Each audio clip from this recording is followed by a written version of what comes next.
Elle suffit bien qu'elle est sur le droit chemin. La pomme ne sait pas que ça parle d'elle au quotidien. Des palaces, l'appartement n'a pas d'étage.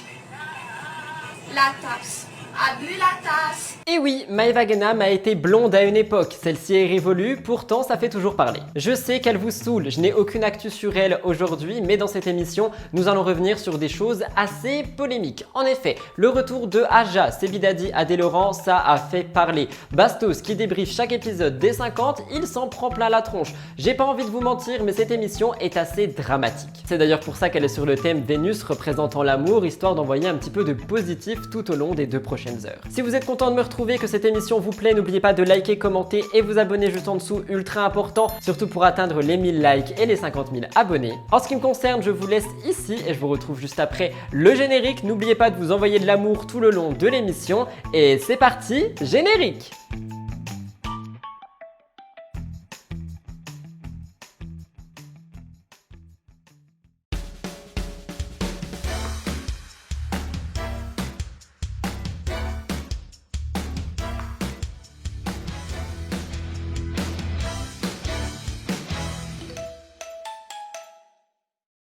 Mais c'est foncé là-bas. Et normalement, c'est parti mon kiki. Ah oui, mais attendez, non, parce que moi je veux... Enfin, le micro, ça me stresse. Écoutez, j'espère que c'est bon. C'est parti, action. Nous nous retrouvons donc sur le thème Vénus pour cette nouvelle émission qui commence comme chaque semaine avec une mise au point. Avant tout ça, des petits problèmes techniques ont lieu pendant le tournage de cette émission. Je pense que vous le remarquez par ici, mais un éclairage m'a lâché. Par conséquent, il fait super sombre et surtout, mon micro n'est pas placé à l'endroit où j'aimerais qu'il soit placé de par cette tenue que je trouve magnifique, notez-la sur 10.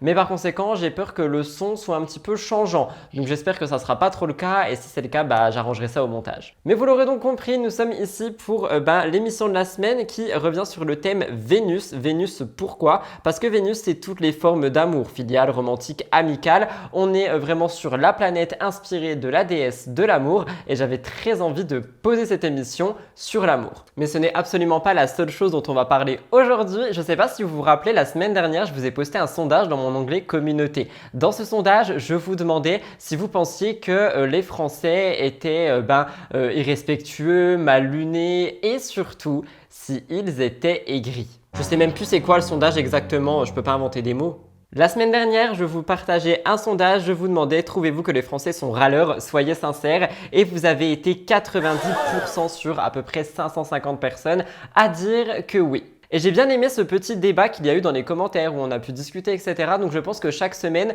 suivant ce qui ressort des émissions, je vous ferai une petite question débat dont on débattra justement la semaine prochaine dans la mise au point. Pour vous donner mon avis par rapport aux Français qui sont râleurs, je suis malheureusement d'accord aussi. Nous sommes des grands râleurs, on râle pour beaucoup de choses. Après, je pense pas que ça soit que les Français, mais ça m'a rassuré de savoir que ma communauté est sincère et surtout honnête et que vous savez que oui, les Français sont des râleurs. Mais bon, après quand on voit les clichés qu'on a dans Emily in Paris, je pense que oui, Baguette, on devrait peut-être l'avoir plus que ça. Avant-dernière chose, Quick Tea. Je sais pas si vous avez vu, j'ai lancé un nouveau type de contenu sur mes réseaux sociaux, TikTok, Instagram, YouTube Shorts. C'est en fait un contenu qui dure environ 1 minute et qui revient sur toutes les actualités télé du jour. Donc on rentre pas en détail dedans, c'est juste pour vous tenir un petit peu au courant. C'est un petit peu une sorte de Spotted de Gossip Girl hein, et j'avais très envie de me lancer dans ce genre de contenu, mais je savais pas comment faire et c'est pour ça qu'avant je vous mettais des extraits de MTT et STT et je vous avais dit que d'ici la rentrée, je voulais vraiment investir dans un nouveau type de contenu pour remplacer ces extraits.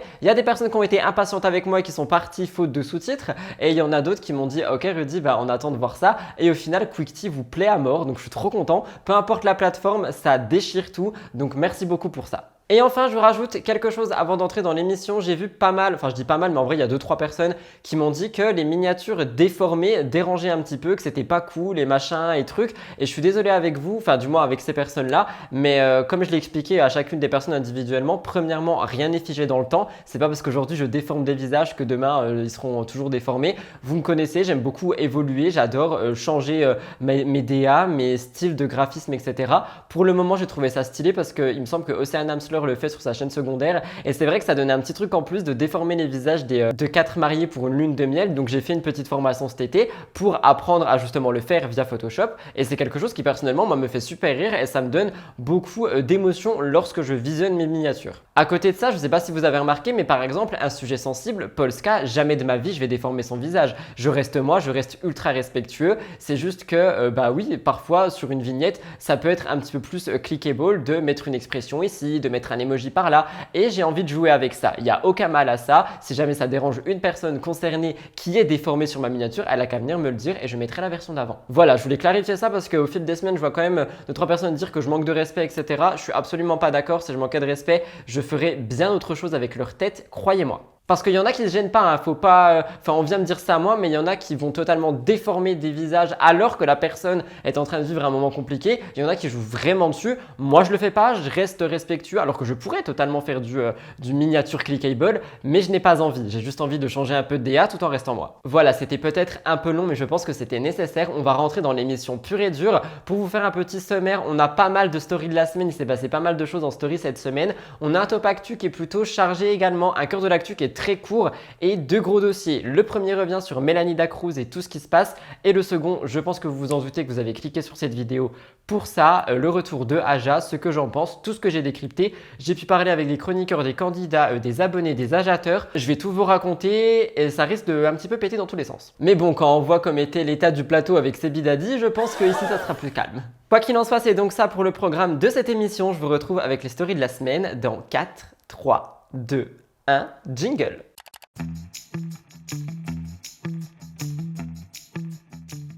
La première story de la semaine revient sur Kevin Gage et Chloé, toujours dans un partage en fait qu'il fait régulièrement sur Instagram. Je voulais vous parler de Kevin parce que le mardi 5 septembre, il est passé, comme je l'ai lu, à l'étape supérieure de sa relation. En effet, il a partagé une vidéo dans laquelle il est avec Chloé. C'est un petit peu des moments qui reviennent sur leur voyage à Tel Aviv. On rappelle qu'ils étaient là-bas principalement pour le mariage de Magali Berda et Stéphane. Mais en légende de son post, Kevin dit qu'il est amoureux de Chloé. C'est quelque chose qui a fait pas mal réagir, mais vous allez voir que les internautes n'ont pas vraiment apprécié cette vidéo. En fait, il y a plus particulièrement les fans de Carla Moreau qui lui ont fait savoir que poster ce genre de choses, c'était totalement déplacé. On peut lire dans les commentaires: Carla la plus belle, Carla n'a vraiment rien perdu. Tu as refait ta vie trop rapidement. Ça prouve que tu n'as jamais aimé Carla ou que tu fais semblant pour l'oublier. Alors je vais réagir et je risque encore une fois de me prendre un petit peu de haine dans les commentaires, mais qui sont ces gens et pour qui ils se prennent? On n'est pas dans leur vie, on n'est pas dans la vie de Kevin. Moi, je suis désolé, hein, j'ai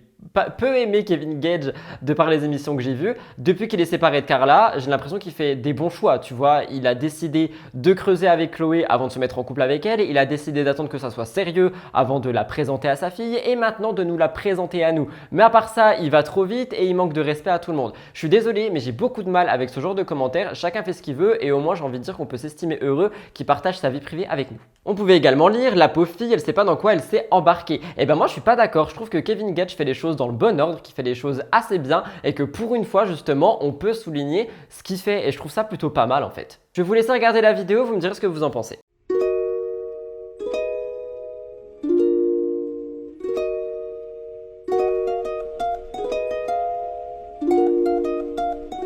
Mais finalement, même Carla Moreau a réagi. D'ailleurs, sur mon compte actu, il y a quelqu'un qui m'a dit: mais Carla réagirait jamais à ça, laissez-la tranquille, etc.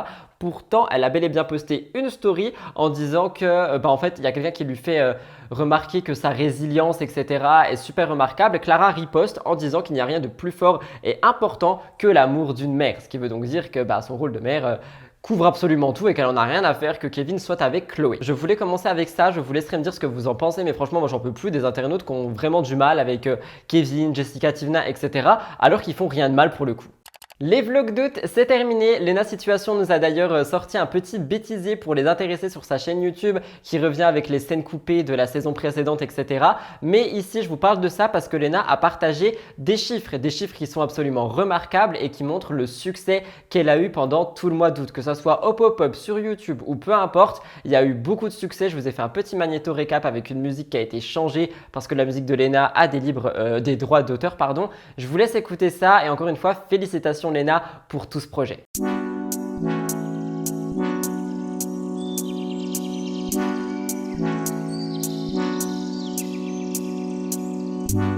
I can't see the issue. Yeah, believe me, I need to keep myself alive, but I don't need to kiss you. Hey, we can make it tonight, baby, that's just fine. Don't know what I'm doing, feel like I am going crazy. Keep it down. You look good, you know it. I can tell you're soaking up all of it now. Hey, hey, listen to what I say. Let's get to it and we won't tell nobody. Yeah, we won't tell nobody. Hey, hey, listen to what I say. Let's get to it and we won't tell nobody. Yeah, we won't tell nobody. Non, j'ai rempli un hôtel Mafouf. Vous me direz si vous avez suivi un petit peu les vlogs d'août, si vous aimez bien Léna en tant que créatrice de contenu, etc. Moi personnellement, vous savez que oui, et mon petit doigt me dit qu'on n'a pas fini de la voir cette année, je pense qu'elle est vraiment de retour sur YouTube. L'Aquababe Actu, comme chaque semaine, vous allez voir, j'ai deux petites stories, une qui va faire une sorte de foreshadowing pour mon émission et une autre qui devait être une actu, mais finalement Aquababe en a parlé, du coup je me suis dit pourquoi pas. D'ailleurs j'ai vu beaucoup d'entre vous aller dire à Aquababe que j'avais ouvert cette chronique, merci beaucoup, même s'il ne m'a rien dit pour le moment, juste merci, ça fait grave plaisir. Alors je prends mon téléphone et on va aller regarder tout ça, deux petites stories, c'est parti. La première question qu'on pose à Aquababe et qui va donc concerner mon gros dossier sur Mélanie Dacruz est: Martial Dacruz guerre déclarée. Aquababe répond: vu les stories d'hier, ça m'en a tout l'air. Elle a craqué psychologiquement pour en arriver à parler publiquement, c'est pas son genre de base. Si vous savez absolument pas de quoi je parle, je vous conseille vraiment de regarder cette émission jusqu'au bout, vous allez voir que le dossier Mélanie Dacruz vaut le détour. Et enfin, on lui demande autre chose, Marine et Limer est-elle en couple? Aquababe répond: oui, avec lui. Je les ai croisés à Cannes. Et je sais pas si vous saviez, mais ça fait quand même un petit moment qu'on a eu des rumeurs concernant Marine et Limer qui fréquenteraient quelqu'un, etc. Moi, j'avais décidé de ne pas en parler tout de suite le temps que on n'avait pas des choses qu'avancer ou peu importe. Et il est vrai que plus le temps passe, plus on a ces rumeurs qui disent que Marine et Limer seraient en couple. Donc peut-être est-ce le cas, peut-être ce n'est pas le cas. Quoi qu'il en soit, je voulais le mettre dans l'Aquababe Gossip. Finalement, Aquababe a répondu à un petit peu plus de questions, donc l'Aquababe Actu continue. Il nous parle de l'histoire de Ricardo et Neuda, c'est pour vous donner un petit peu l'eau à la bouche car nous en discuterons demain lors de Spill the Tea. On lui demande ce qui se passe et il explique. L'histoire est simple, Neuda aurait quitté son appart en 2 semaines top chrono, aurait plus de voiture et aucun toit pour faire dormir les petits. Ricardo se plaindrait du comportement abusif de Neuda qui penserait qu'à elle au lieu de penser comme une mère de famille. Elle passerait aucun moment avec les enfants, or que toute l'année, Neuda serait en vacances à gauche, à droite. D'ailleurs au passage, Neuda aurait bien la garde des enfants, mais Ricardo compterait bien saisir le JAF semaine prochaine.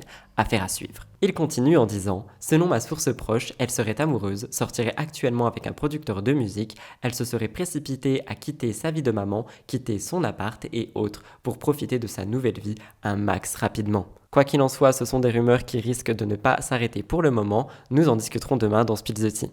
Vous me direz ce que vous en pensez, cette semaine il n'y a pas eu grand chose dans la télé ou du moins des choses que je voulais mettre en avant via ces stories, mais quand même je pense que ça avait sa place ici.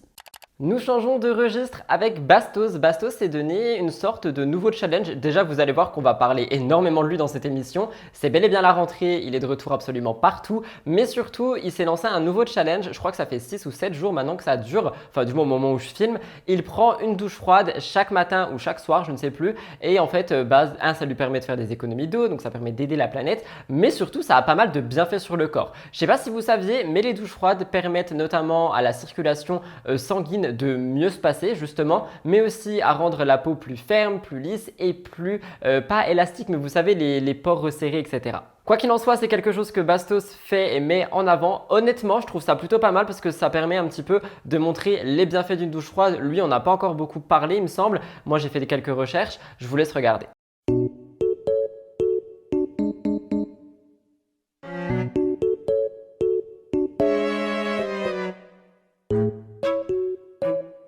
Quoi qu'il en soit, moi personnellement, je ne pourrais pas, je pense que je craquerais et que je serais totalement gelé. Bastos y arrive, donc félicitations à lui. Si jamais vous êtes adepte des douches froides, dites-le moi dans les commentaires.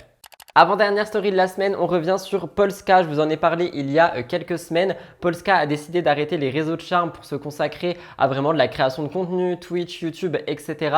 Par conséquent, elle a demandé à beaucoup de gens de la rejoindre sur Twitch et elle a lancé son premier live. En effet, Polska fait son premier live. C'est quelque chose qui, personnellement, j'ai trouvé très amusant. Elle est ultra divertissante. J'ai regardé quelques clips et les abonnés ont l'air d'adorer. Beaucoup ont clippé, beaucoup ont repost. Il y a eu vraiment pas mal de choses. Donc, bravo Polska pour ça. À côté de ça, petite anecdote, le casque qu'elle porte est exactement le même que le mien pour Twitch. Je regardais par là parce qu'il est là. Du coup, j'ai trouvé ça assez fun. Mais voilà, bravo Polska. Si jamais ça vous intéresse, il y aura son Twitch dans la barre d'infos. Dernière story de la semaine, la beauté naturelle. Cette semaine, on part pas très loin étant donné que c'est l'un d'entre vous qui m'a envoyé une vidéo me montrant son chat en train de vouloir m'attaquer à la télé. En effet, vous savez, je bouge beaucoup les mains, tel un Italien, c'est mon amour pour Nicolo. Et par conséquent, le chat était un petit peu en mode mama mama mama. Je vais vous laisser regarder, c'est parti.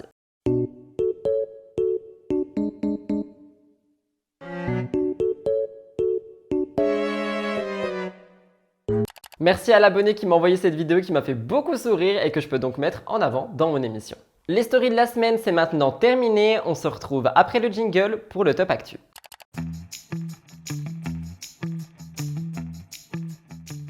Dans le top actu, vous vous en doutez, on va parler d'un sujet en particulier, c'est la rentrée. Vous le savez, on en parle tous les jours depuis une semaine, la rentrée bat son plein, mais pour les candidats de télé-réalité aussi, parfois il y en a, notamment chez les parents qui voient donc leurs enfants aller à l'école. Je pense notamment à Mélanie Dedigama qui a partagé toute la semaine la rentrée de sa petite Naya et honnêtement, j'ai adoré voir ça. D'ailleurs, je voulais réagir au global, un petit peu sur Mélanie Dedigama. Je ne sais pas si vous avez vu, mais elle est de retour dans l'émission Les 50 dans les oubliettes. Je ne spoil rien, l'émission est sortie. Je parle de télé-réalité, donc si jamais on veut pas d'infos sur la télé, il faut pas vraiment me regarder, j'avoue. Mais c'est vrai que rien que son arrivée, je trouve... En fait, Mélanie dégage vraiment quelque chose que personnellement j'aime beaucoup. Donc je sais que Bastos et elle sont un petit peu... en froid pour ne pas dire beaucoup, enfin du moins ils ne s'entendent pas, mais c'est vrai que moi je m'entends bien avec les deux et j'adore les deux. Mais ici on parle pas de Mélanie, on parle de Amandine Pélissard parce qu'il y a eu des complications qui se sont présentées pour sa rentrée, enfin du moins la rentrée d'un de ses enfants. Le 29 août, Amandine Pélissard apprenait que son fils n'avait été accepté et affecté dans aucun établissement scolaire. C'était donc 3 jours avant la rentrée et il n'avait rien à faire, il n'avait pas d'établissement, de lycée où aller et c'est quelque chose qui était assez étonnant mais surtout problématique. Et en fait le truc c'est que les services d'administration ne semblent avoir aucune réponse à donner à la famille Pélissard, donc évidemment ça inquiète Amandine, notamment pour l'avenir de son fils, mais surtout pour sa scolarité. Elle a une solution qui pour elle pourrait fonctionner, ça serait de le mettre dans un établissement privé parce que du coup tu es un petit peu obligé d'être accepté à partir du moment où il y a une place que tu as payé, etc. Mais ça voudrait donc dire repayer pour un lycée pour placer Léo. À partir du moment où elle a vu qu'il n'avait été affecté nulle part, elle a commencé à chercher partout. J'ai pas une nouvelle par rapport à ça, j'ai envie de dire pas de nouvelles, bonne nouvelle, mais tout ce que j'ai vu c'est que ça avait l'air assez compliqué. Mais du coup il y a une question de société qui se pose. Est-ce que vous pensez qu'il a été affecté nulle part de par son nom et ce que font ses parents, ou est-ce que vous pensez que c'est juste une erreur, je sais pas, administrative, ils ont oublié de rendre un papier ou peu importe. Je sais pas, mais moi je me dis que peut-être le nom peut entacher justement la vie des enfants et c'est quelque chose dont on a parlé toute la rentrée dernière lorsqu'on a vu Amandine et Alexandre débarquer sur Mime, OnlyFans, etc. Il y a beaucoup de gens qui ont dit que les enfants allaient en pâtir et si c'est le cas là, malheureusement ces gens avaient raison. Je vous laisserai me dire ce que vous en pensez, mais je voulais commencer là-dessus, c'est la rentrée, vous allez voir, il y a plein d'actu école. Je l'ai dit dans la mise au point, mais je ne sais pas si vous avez vu, j'ai une nouvelle émission qui est sortie sur les réseaux Quick Tea. Je reviens tous les jours sur les actualités de la journée et récemment sur Instagram, je vous ai partagé un épisode en vous laissant sous-entendre que le casting des apprentis aventuriers était ouvert. Je voulais en parler dans MTT étant donné que apparemment pendant cette diffusion des 50, la production est déjà sur les apprentis saison 7. Et oui, selon les dernières informations qui sont disponibles sur internet, le tournage des apprentis aventuriers 7 devrait débuter le 20 septembre, soit très prochainement. Le présentateur serait toujours Laurent, ancien candidat de Koh-Lanta, candidat qui était emblématique. Et au niveau du lieu, personne ne sait encore avec certitude. Peut-être la Thaïlande, peut-être ailleurs. Par contre, au niveau du casting, les blogueurs ont entendu des bruits de couloir. Attention, c'est à prendre avec des pincettes. Je vais réagir sur chaque candidat évidemment. Vous vous en doutez, une blogueuse a fait un petit listing, celle qu'on suit tous, Chayara TV. Selon elle, il devrait y avoir Simon, Cassandra, Giovanni, Luana qui vient de Love Island, mais aussi Vivian qui pourrait être avec Beverly. Je réagis pour Cassandra, Giovanni, honnêtement, j'y crois fortement sans vous mentir. Après pour ce qui est Luana, etc., c'est possible aussi. On ramènerait donc Simon pour compléter ce quatuor. Pourquoi pas. Après Vivian, Beverly, je sais pas trop. On verra bien ce qu'il en est, mais je sais pas. J'arrive pas à me dire que, mais vu qu'il y a eu un petit retour de binôme sur les réseaux sociaux, c'est vrai que les casteurs peuvent voir ça et par conséquent, ils peuvent se dire que ça peut être un duo qui peut être assez divertissant. Mais c'est pas tout. Toujours selon les informations de Chayara TV qui sont à prendre avec des pincettes, Edgar et Cindy pourraient être annoncés sur le programme. Moi personnellement, ça ne m'étonnerait pas du tout. Mais surtout, elle a parlé de Bastos qui pourrait le faire avec Mélanie. Alors, je vais réagir, je vais poser mon stylo. Honnêtement, moi je ne pense pas du tout que les deux se revoient dans Les Apprentis Aventuriers. Surtout que Mélanie a dit en story très récemment qu'elle ne faisait pas le tournage, ou du moins qu'elle n'était pas au courant qu'elle le faisait. Et surtout, moi je pense que Bastos veut et va certainement le faire, mais pas avec Mélanie. Je pense qu'il va le faire avec Belle. Je vous explique ma théorie du complot. Il y a quelques temps, comme je vous l'ai dit, Bastos cherchait un petit peu à rentrer en contact avec Belle. Il cherchait à ce qu'elle le débloque d'Instagram et par conséquent, le tournage arrivant, je me dis que peut-être il cherche une coéquipière ou alors peut-être qu'il essaye de montrer sur les réseaux sociaux que avec Belle, c'est possible, tu vois. Et par conséquent, il y a des casteurs sur les réseaux sociaux. Je le sais, je les suis, c'est eux qui cherchent les candidats. Et je me dis que s'ils tombent sur ce genre de story, peut-être ils vont se dire « Ah, c'est vrai que Bastos et Belle sur la plage, ça pourrait le faire ». C'est ma théorie, on verra bien ce qu'il en est, mais mon petit doigt me dit que Chayara a raison et que nous verrons Bastos dans Les Apprentis pour une grande revanche. Je répète une dernière fois, mais ce sont des informations à prendre avec des pincettes, donc faites attention. Vous me direz ce que vous en pensez et surtout quel binôme aimeriez-vous voir dans Les Apprentis. Petit point sur Julien Bert car ce dernier s'est confié récemment et je trouve que les informations données sont intéressantes. Vous allez voir par rapport au montage du magnéto. Rappelez-vous, Julien Bert a tout fait pour reconquérir Mélanie Dedigama durant toute l'année. Récemment, on l'a vu avec d'autres femmes, notamment des Miss France, Miss Dauphine, je sais pas trop quoi, comme Cécile Wolform. D'après Aquababe, rien de sérieux entre les deux et apparemment, même les jeunes femmes en auraient eu un petit peu marre de sa présence étant donné qu'elle aurait une follow d'Instagram. Tout ça, je vous ai déjà expliqué. Aujourd'hui, on parle d'un live TikTok qu'il a donné et lors de ce live, Julien prend un moment pour parler du fait qu'il est célibataire et qu'il arrête la télé-réalité, qu'il ne veut plus en faire pour le moment. Il est assez honnête et il a reconnu l'importance qu'a été la télé dans sa vie. Ça lui a permis de grandir, d'avoir une communauté incroyable et surtout une notoriété. Il est reconnaissant de tout ça et pour les opportunités, mais aujourd'hui, il dit qu'il veut explorer de nouvelles voies. Je vais réagir. Il y a beaucoup de gens qui disent que de toute façon, il n'a pas le choix parce que personne ne veut de lui en télé et que c'est juste un petit peu prendre le taureau par les cornes et avouer soi-même qu'on veut arrêter. Quoi qu'il en soit, il dit quand même que ça lui fait un petit pincement au cœur parce que c'est des émissions qui l'ont vu grandir. On a aussi vu Julien grandir à travers ces émissions, on l'a vu se mettre en couple, se séparer, etc. Je suis en train d'enlever mes crocs là si jamais, mais je le fais discrètement. Et par conséquent, il est vrai que je peux comprendre, tu vois, quand tu as grandi avec la télé, ça doit toujours faire un pincement au cœur lorsque tu arrêtes. Quoi qu'il en soit, lors de son live, il s'adresse à ses abonnés sur ce sujet. Lorsqu'il est interrogé sur sa vie amoureuse, Julien Bert est catégorique, il n'est avec personne, donc il est célibataire. Apparemment, il compterait aussi organiser des sessions live où il donnerait des conseils en séduction. Je vais réagir en disant juste « mouais ». Mais il y a quelque chose qui a été remarqué pendant ce live et c'est pas le comportement de Julien, mais les commentaires qui sont en train de défiler. Je vais vous laisser regarder, mais lorsque Julien parle, chaque commentaire écrit « paye, paye, paye, rends l'argent, rends l'argent, rends l'argent ». Je vous laisse écouter. Tu as une femme dans ta vie? Non. Je vous ai dit que non. Je suis célibataire. Et du coup, je vais m'occuper de Roro. Et si vous restez dans le coin, peut-être je reviens d'ici une petite demi-heure. Je vous fais un gros bisou. Merci pour tous ceux qui étaient là. Il y a 5000 personnes. Je ne sais pas si c'est bien ou pas bien. Mais en tout cas, ça me va et c'est énorme. Vous êtes lourd, hein, je vous ai dit que je voulais pas de cadeau. Réfléchissez. Je mettrai peut-être un petit sondage demain ou après-demain pour dès jeudi soir vous donner quelques conseils de drague, partager vos histoires si vous voulez en cachant votre identité sous X. Ah, vous êtes très lourd, hein. Vous êtes très lourd, il va falloir que je désactive cette connerie. En tout cas, je vous embrasse, je vous fais plein de gros bisous et je reviens bientôt. pensez que je peux vraiment vous aider en mode drague. Je vous le dis, je pense quand même avoir pas mal de légitimité là-dedans. Et on pourra partager votre histoire et avoir la vie de tout le monde. Et le mien qui est important, mais le vôtre aussi l'est. Et on pourra aider peut-être pas mal de personnes là-dedans. Et je trouve ça drôle, ludique et on va passer des bons moments, je pense. Il y a des sacrées histoires, je pense, qui nous attendent. Pour celles et ceux qui ne sont pas au courant, il y a eu Ilona qui a fait des graves accusations sur Julien Bert, notamment sur le fait qu'il lui doit énormément d'argent, etc. Enfin, du moins à la société et qu'ils avaient ensemble. Et par conséquent, eh bien, lors d'un live, tout le monde, mais vraiment tout le monde, lui dit ça. Julien ne réagit absolument pas, comme vous le voyez, il parle d'autres choses, etc. Mais je pense que ça doit être quand même super dur à gérer. Attention, je dis pas que ce qu'il a fait est correct, je dis que ça doit être super dur à gérer. Et moi, personnellement, je me montrerai pas en live le temps que j'aurai pas réglé le problème. Quoi qu'il en soit, si vous voulez mon avis, je pense oui, juste tout simplement qu'aucune production veut de lui pour le moment et que par conséquent il va chercher à faire sa petite vie ailleurs. Donc voilà, c'est un petit point sur Julien Bert.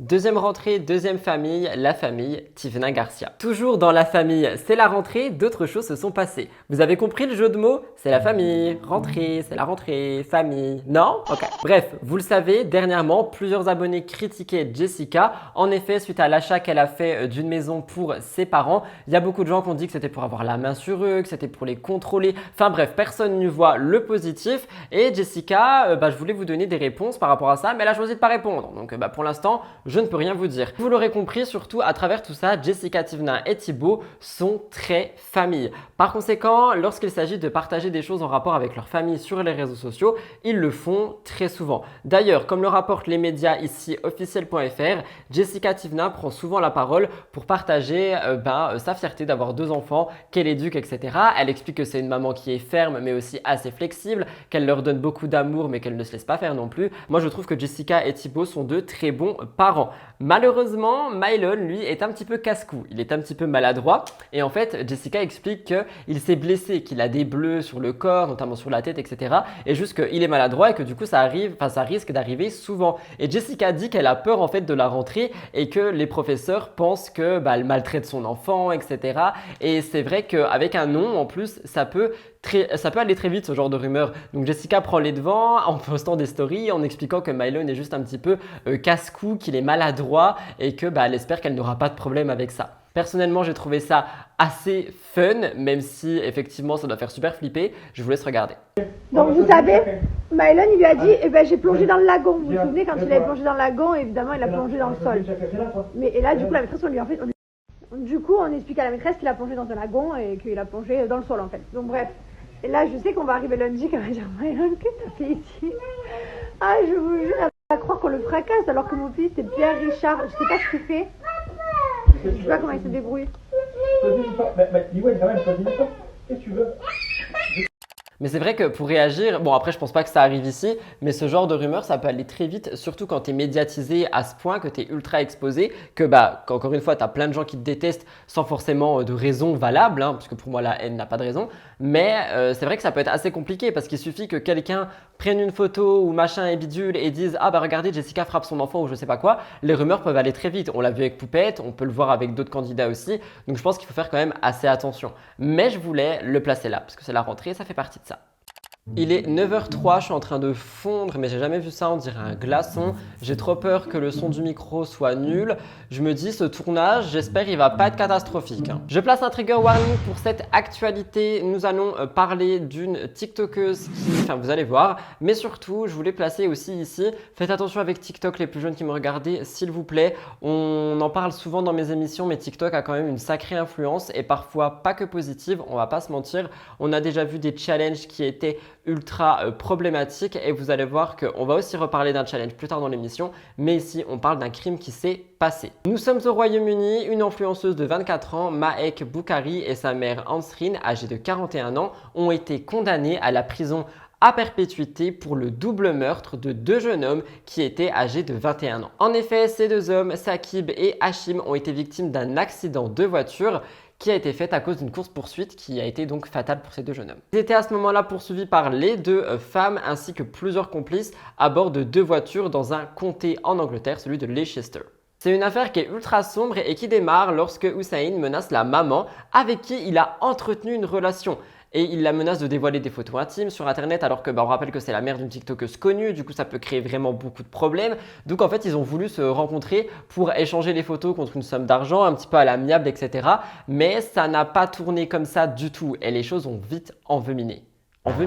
Les choses ont vite envenimé. On peut voir sur les caméras de surveillance Saqib Hussein et Hashim arriver au niveau du parking. Après quelques secondes, ils sont pris en chasse par deux voitures. Et en fait, la voiture des deux jeunes hommes dévie sa trajectoire, elle prend un feu à l'envers et elle heurte un arbre, ce qui fait donc un accident. Les deux femmes, elles, sont condamnées à la prison à perpétuité. Il y a des complices qui ont été aussi condamnés à des peines qui sont dites maximales et d'autres complices qui ont pris entre 11 et 14 ans de prison. Apparemment, c'est une affaire qui est absolument horrible et le jury s'adresse à Maek et il explique que sa célébrité sur les réseaux sociaux l'a rendu totalement obsédé et imbu de sa personne. Et en fait, je vous place cette actualité ici justement pour ça. Est-ce que vous pensez que des réseaux, et en vrai quand je dis des réseaux, moi je parle vraiment de TikTok parce que je trouve que la portée qu'on a là-bas n'est absolument pas la même. Je m'explique. Déjà quand tu postes un contenu qui marche, mais tu vas vraiment péter ton compte d'un coup et ça n'arrive pas sur les autres plateformes et par conséquent ça peut déjà très vite monter à la tête. En plus de ça, sur TikTok on a aussi des influences qui sont pas forcément positives.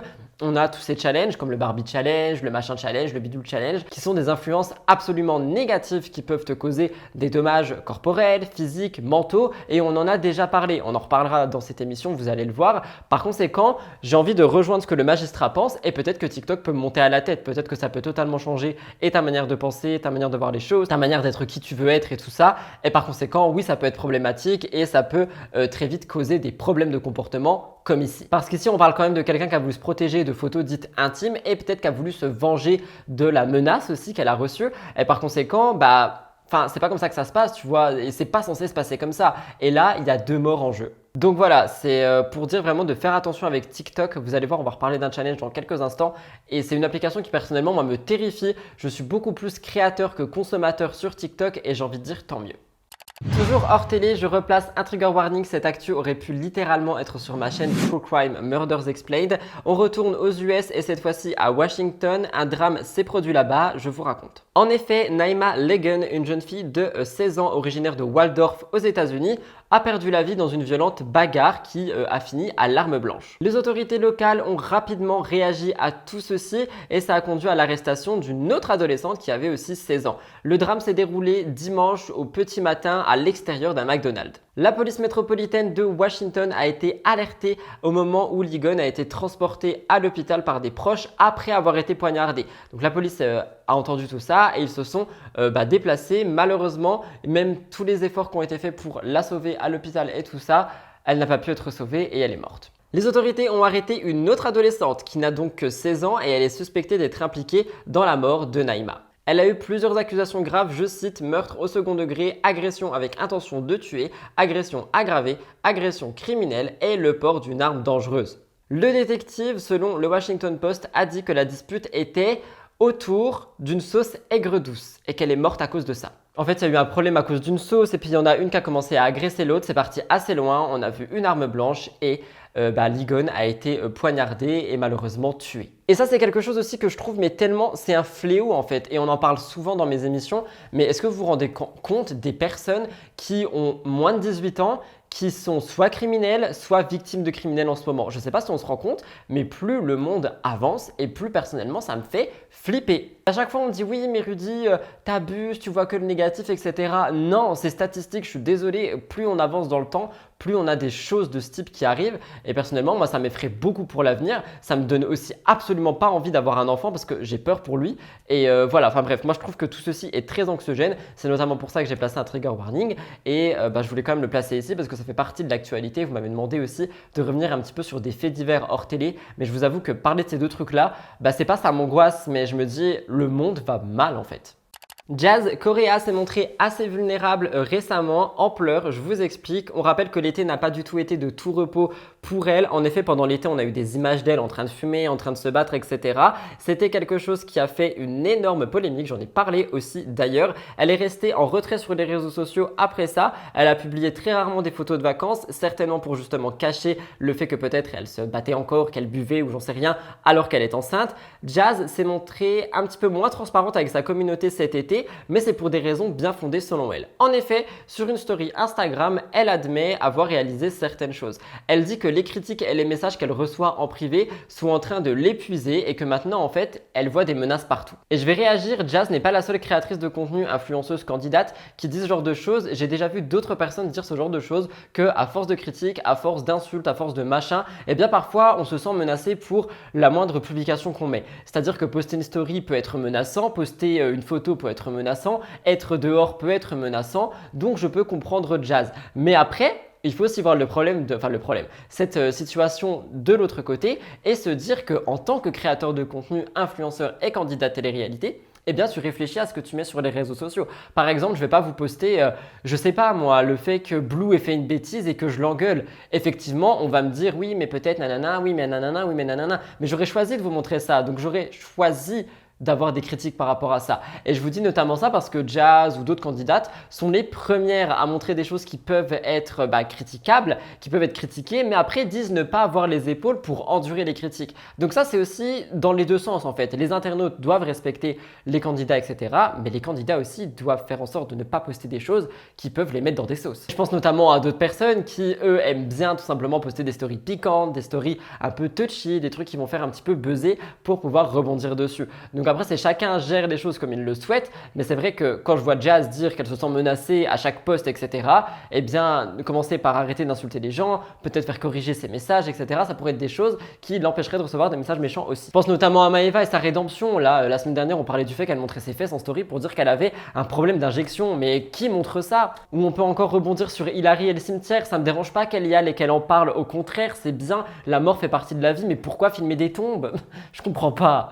Quoi qu'il en soit, Jazz a décidé d'admettre tout ça en story. Elle dit aussi que son entourage aurait du mal avec elle en ce moment, mais ce n'est pas tout. Elle a aussi partagé son état d'esprit actuel. Elle dit qu'elle traverse un bad mood. Elle dit qu'elle a versé des larmes, des choses qui sont très rares pour elle. Cette émotion peut être due aux hormones parce qu'elle dit qu'elle se sent dégueulasse et que ça a déjà fait ça lors de ses grossesses. Elle veut se faire poser des fossiles parce qu'elle se sent pas belle. Enfin, je sais pas. Moi, je pense que ça peut être plus profond que juste du superficiel, un physique. Je pense qu'il y a peut-être autre chose que ça. Quoi qu'il en soit, Jazz aussi revient sur sa bouche, étant donné qu'il y a beaucoup de gens qui disent que ses lèvres ont triplé de volume, qu'elle a refait des injections. Jazz dit que c'est à cause de sa grossesse que ses lèvres augmentent de volume. Je sais pas si c'est vrai, j'ai fait des recherches, j'ai pas trouvé vraiment trop de pour ou trop de contre. Donc si jamais vous le savez, dites-moi dans les commentaires. Mais apparemment, ça pourrait faire gonfler ses lèvres, ce qui expliquerait qu'elle a donc la bouche comme ça maintenant. Quoi qu'il en soit, je vais vous laisser écouter Jazz, vous me direz ce que vous en pensez dans l'espace commentaire. Aujourd'hui, j'ai chialé. Non, là, parce que ça me ressemble pas, mais je sais que ça, c'est quand c'est les hormones. J'ai chialé parce que je me trouvais dégueulasse. Donc déjà, il faut que j'aille me mettre des fossiles. Je pense que je me sentirais mieux. Moi, j'aurais l'air un peu maquillée. Mais voilà. Ça arrive. Non, c'est que c'est la fin. C'est la fin et que, voilà, je suis au bout. Non, aujourd'hui, il faut que je prenne soin de moi. Je vais me faire mes cheveux, m'épiler les sourcils, mettre des cils pour me remonter le moral. J'ai le moral de la femme enceinte là. Horrible, je déteste ce mood, je déteste.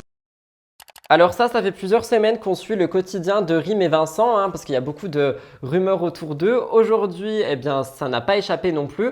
On le sait, ils ont eu un énorme coup de foudre l'un pour l'autre. Ils sont devenus parents. Aujourd'hui, ils habitent à Bali. Pourtant, les bruits de couloir sont là et disent qu'ils ne s'entendent plus et qu'une rupture pourrait prochainement arriver. Il faut savoir que Rim et Vincent avaient déjà tenté de s'installer à Bali, ça n'avait pas vraiment fonctionné. Et finalement, lorsqu'ils y sont arrivés, Rim a été accusé d'avoir traîné Vincent de force à Bali. Lui, il a dit que c'était absolument pas le cas, qu'ils y sont allés d'un accord commun, que lui aussi était d'accord et que non, Rim n'a forcé personne. Mais les rumeurs continuent et nombreuses sont les personnes qui constatent que Rim et Vincent apparaissent de moins en moins souvent ensemble sur les réseaux sociaux et qu'ils ont l'air un petit peu chacun de leur côté alors qu'ils sont ensemble. Et par conséquent, on a eu ces rumeurs qui disent que Rim est de plus en plus triste, qu'elle a besoin de se retrouver, etc.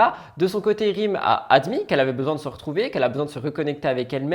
Elle veut d'ailleurs aussi poster beaucoup moins de contenu en rapport avec son enfant, sa famille, mais plus des choses qui sont directement en rapport avec elle. On verra bien ce qu'il en sera dans la suite. De son côté, Vincent Queijo aussi a fait une petite mise au point. Lors d'une question-réponse sur Instagram, et un abonné lui demande si son couple va bien, Selon Vincent Queijo, tout va bien entre les deux, mais il admet que Rim, tout comme lui, ont besoin d'avoir un petit peu plus de temps pour soi. En fait, ils disent qu'ils ont passé énormément de temps ensemble depuis qu'ils se sont rencontrés finalement, entre les télés, le déménagement, les accouchements, etc.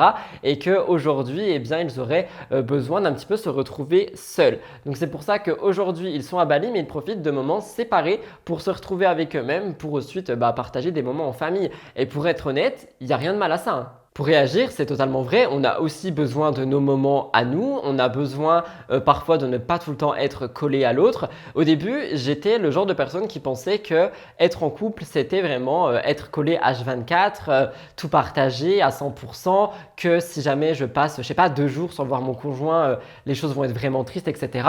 Et puis, je grandis et Elliot est ma première relation sérieuse et j'évolue en me rendant compte que pas du tout et que parfois je suis bien content quand il part 1 heure, 2 heures, un jour, 2 jours, ou que moi je me retrouve tout seul au bureau ou quoi que ce soit. Je suis bien content d'avoir mes moments à moi aussi et je pense que c'est ultra sain justement et que ça peut très vite devenir toxique lorsque l'autre ne te laisse pas prendre tes moments à toi. Je vous laisserai me dire ce que vous en pensez. Je sais que l'amour c'est un sujet ultra vague, touchy, qu'on a chacun nos avis par rapport à ça et il n'y a pas de bon ou de mauvais avis, c'est juste chacun vit ses relations comme il le souhaite. Il faut juste que ça soit respectueux pour les deux personnes. Mais vous me direz ce que vous en pensez, c'est important. Toujours dans le top actu, je vous ai dit qu'il était très long. Laura Lempicka s'est faite une réflexion dernièrement. Celle-ci concerne la France. C'est d'ailleurs assez drôle et ironique parce que ça rejoint le débat dont je vous ai parlé dans la mise au point. On rappelle que Nicolas Lodina, son ex, lui, est parti de Dubaï et est retourné vivre en Belgique auprès de sa famille. C'est une décision qui malheureusement l'empêche de voir son fils aussi souvent qu'il le voudrait, mais qui lui permet de se professionnaliser, de se poser aussi, d'avoir de bons projets et surtout d'assurer un très bon avenir à Zlatan. Je réagis aussi parce que mercredi, je vous ai parlé de Nicolas Lodina en vous disant qu'il avait une transformation physique actuelle qui était incroyable et que c'est vrai qu'il avait perdu beaucoup de poids. Par conséquent, ses efforts ont payé. Vous avez été nombreux et nombreuses à réagir en le félicitant. Du coup, je voulais le mettre en avant ici. Je trouve ça quand même assez beau. Toutefois, Laura Lempicka aussi se prend des remarques parce qu'en fait, Nicolas s'en prend dans le sens où on lui dit qu'il voit jamais son fils, qu'il devrait aller vivre à Dubaï, etc. Il peut pas, c'est comme ça, tu vois. Et Laura aussi, elle se prend des critiques. Et elle, on lui reproche de rester à Dubaï plutôt que de se rapprocher de Nico et donc de faire en sorte que Zlatan voit son père.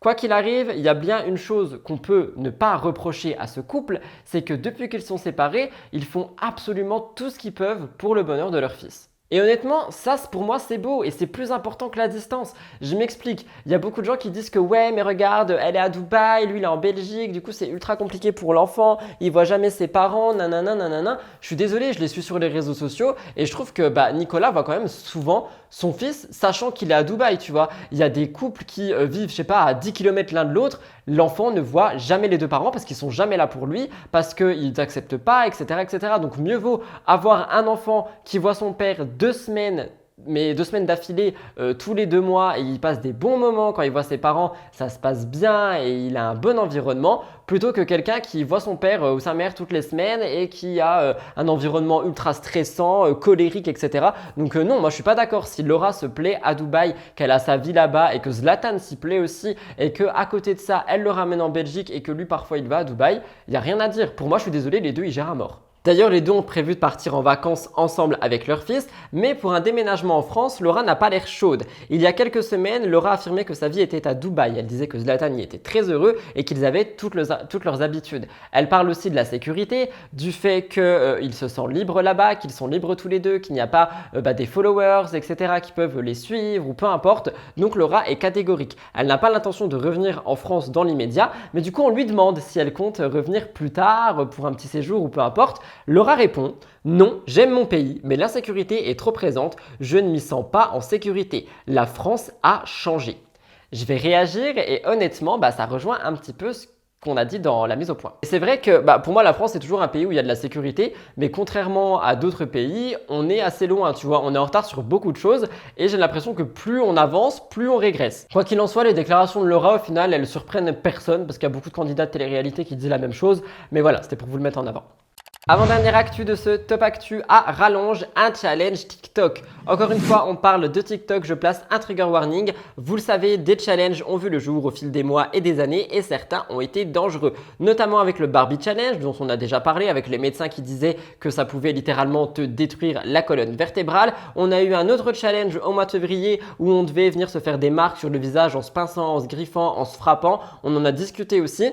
C'est des défis qui n'ont pas eu de décès répertorié, mais malheureusement, il y en a des challenges qui vont très loin. En effet, rappelez-vous, au début de l'année, Choking Challenge ou alors le Blackout Challenge avait fait beaucoup parler de lui. Je vous en avais parlé et en fait, le but de ce challenge était de retenir sa respiration le plus longtemps possible jusqu'à l'évanouissement, tout en se filmant pour TikTok. Évidemment, il y a des personnes pour qui ce challenge a très mal tourné et ils se sont retrouvés inconscients, voire morts. Par exemple, une jeune fille argentine de 12 ans, deux petites filles de 8 et 9 ans et bien d'autres encore. Et bien, cette fois-ci, il y a eu un nouveau challenge. Mais pour revenir sur celui-là, je voulais quand même préciser qu'on avait pris des mesures et que le Choking Challenge a été banni des réseaux sociaux. Mais encore heureux, ça devrait même pas être là en premier lieu. Quoi qu'il en soit, cette fois-ci, on parle d'un nouveau challenge sur TikTok. Il existe depuis des années, mais malheureusement, il a eu une issue fatale. Harris Wuluba, un jeune américain de 14 ans, a perdu la vie après s'être lancé dans le One Chip Challenge. C'est un défi viral sur TikTok qui consiste à manger la dite chips la plus piquante du monde. T'en as une seule, tu la manges et tu douilles, littéralement. D'après la mère du jeune homme, ce défi serait responsable de la mort de son fils, même si les résultats d'autopsie n'ont pas encore confirmé ça. Pour elle, il n'y a pas de doute. Je crois qu'on a déjà vu ces chips chez Darko d'ailleurs, mais Darko est entouré, tu vois. L'enfant a certainement fait ça tout seul devant sa caméra. Darko a une équipe, il y a de quoi vomir, il y a de quoi boire, enfin c'est pas pareil. L'infirmière de l'école aurait contacté sa mère, le garçon aurait semblé aller mieux et une fois rentré à la maison, mais finalement il se serait effondré quelques minutes plus tard. Le jeune homme aurait ressenti des douleurs abdominales après avoir consommé cette chips. Les secours sont arrivés et malheureusement ils n'ont rien pu faire pour sauver Harris, mais quelque chose qui permet d'être mis en avant ici, c'est que Harris a été victime de ce challenge et ça a été un décès qui a été répertorié. Qui vous dit qu'il n'y en a pas d'autres tous les jours à cause de TikTok? Je suis sûr qu'il y a des décès, mais tellement souvent à cause de cette plateforme qui sont juste pas répertoriés, pas mis en avant, peut-être à cause de l'endroit, des cultures, j'en sais rien. Mais quoi qu'il en soit, c'est tellement dangereux. S'il vous plaît, si vous avez moins de 18 ans et que vous me regardez, faites attention sur TikTok. Faites des challenges make-up, ça coûte rien, ça fait pas de mal. Faites pas des challenges qui peuvent vous coûter la vie, c'est tellement dommage. Et enfin, nous terminons le top actu avec quelque chose de très court mais à couper le souffle. Nous parlons ici de Camila car elle a coché un petit peu une nouvelle case dans sa bucket list. Et surtout, elle nous a fait des cachotteries. En effet, elle a surpris tout le monde le 5 septembre 2023. Elle se trouvait à la Mostra de Venise et elle a été invitée à défiler dans une tenue de créateur. Mon rêve un jour d'avoir une robe envoyée par une grande marque et d'aller défiler en faisant sur un podium. Quoi qu'il en soit, une véritable consécration pour Camila parce qu'elle sait que ce genre d'opportunité n'arrive pas à tout le monde. Comme à leur habitude, les internautes ont critiqué. Ils ont dit « Camila ne mérite pas d'y aller, Camila n'est pas une influenceuse, Camila n'a rien à voir avec le monde de la mode, Camila devrait rentrer chez elle. » Donc ça, c'était une partie des critiques. L'autre partie des critiques, qui est plus d'accord avec moi, disait tout simplement qu'elle était magnifique, resplendissante et que sa place était bien là-bas. On pouvait lire « Mais pardon, qui c'est cette beauté? Magnifique, une pure beauté, bravo pour ce beau parcours Camila. La plus belle du red carpet. Oh mon Dieu, tu es incroyable. » Pour réagir, je vous dirais que oui, elle est incroyable et qu'elle mérite d'être là-bas. Qu'en pensez-vous? Le top actu est enfin terminé, je sais que ça a été la partie la plus longue de l'émission, mais il y avait plein de petites choses à mettre ensemble et je voulais pas les mettre dans le cœur de l'actu. On va donc passer au cœur de l'actu, vous allez voir il y a 6 petites actualités après les 2 gros dossiers. Normalement une mini-interview, si me répond, ça serait trop bien. J'ai spoilé, my god, vous devez rester jusqu'à la fin maintenant. On a aussi l'astro actu et la découverte de la semaine, donc c'est parti. Jingle, cœur de l'actu.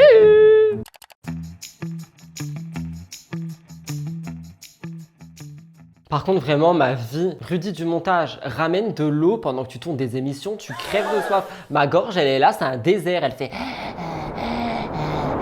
Et je suis branchée de partout, j'ai pas d'eau, je peux rien faire, je vais mourir. Quoi qu'il en soit, nous commençons le cœur de l'actu avec le couple Jessica et Fanny. Dans C'est la famille, on a pu redécouvrir Jessica hors aventure, mais surtout son quotidien avec Fanny. Il est vrai que beaucoup adorent son couple, mais il y a aussi pas mal de rumeurs autour d'elle. En effet, beaucoup d'internautes ne comprennent pas pourquoi elle ne se voit pas aussi souvent que d'autres couples. Et surtout, d'autres disent qu'on ne les voit jamais ensemble. J'ai envie de dire peut-être qu'elle ne montre juste pas tout, et surtout je pense que chacune a aussi sa petite vie. Dernièrement, on parlait du fait que W9 avait partagé des photos de L2 qui étaient des photos magnifiques et c'est des photos qui ont été critiquées. Suite à tout ça, Fanny et Jessie qui avaient reçu des commentaires homophobes avaient décidé de répondre. Fanny avait dit qu'elle mettait les noms en avant, les commentaires en avant et que penser comme ça, du coup c'était quelque chose qu'il fallait être assumé aujourd'hui et qu'elle affirmait être ultra fière d'être qui elle est et d'être aux côtés de Jessica Herrero.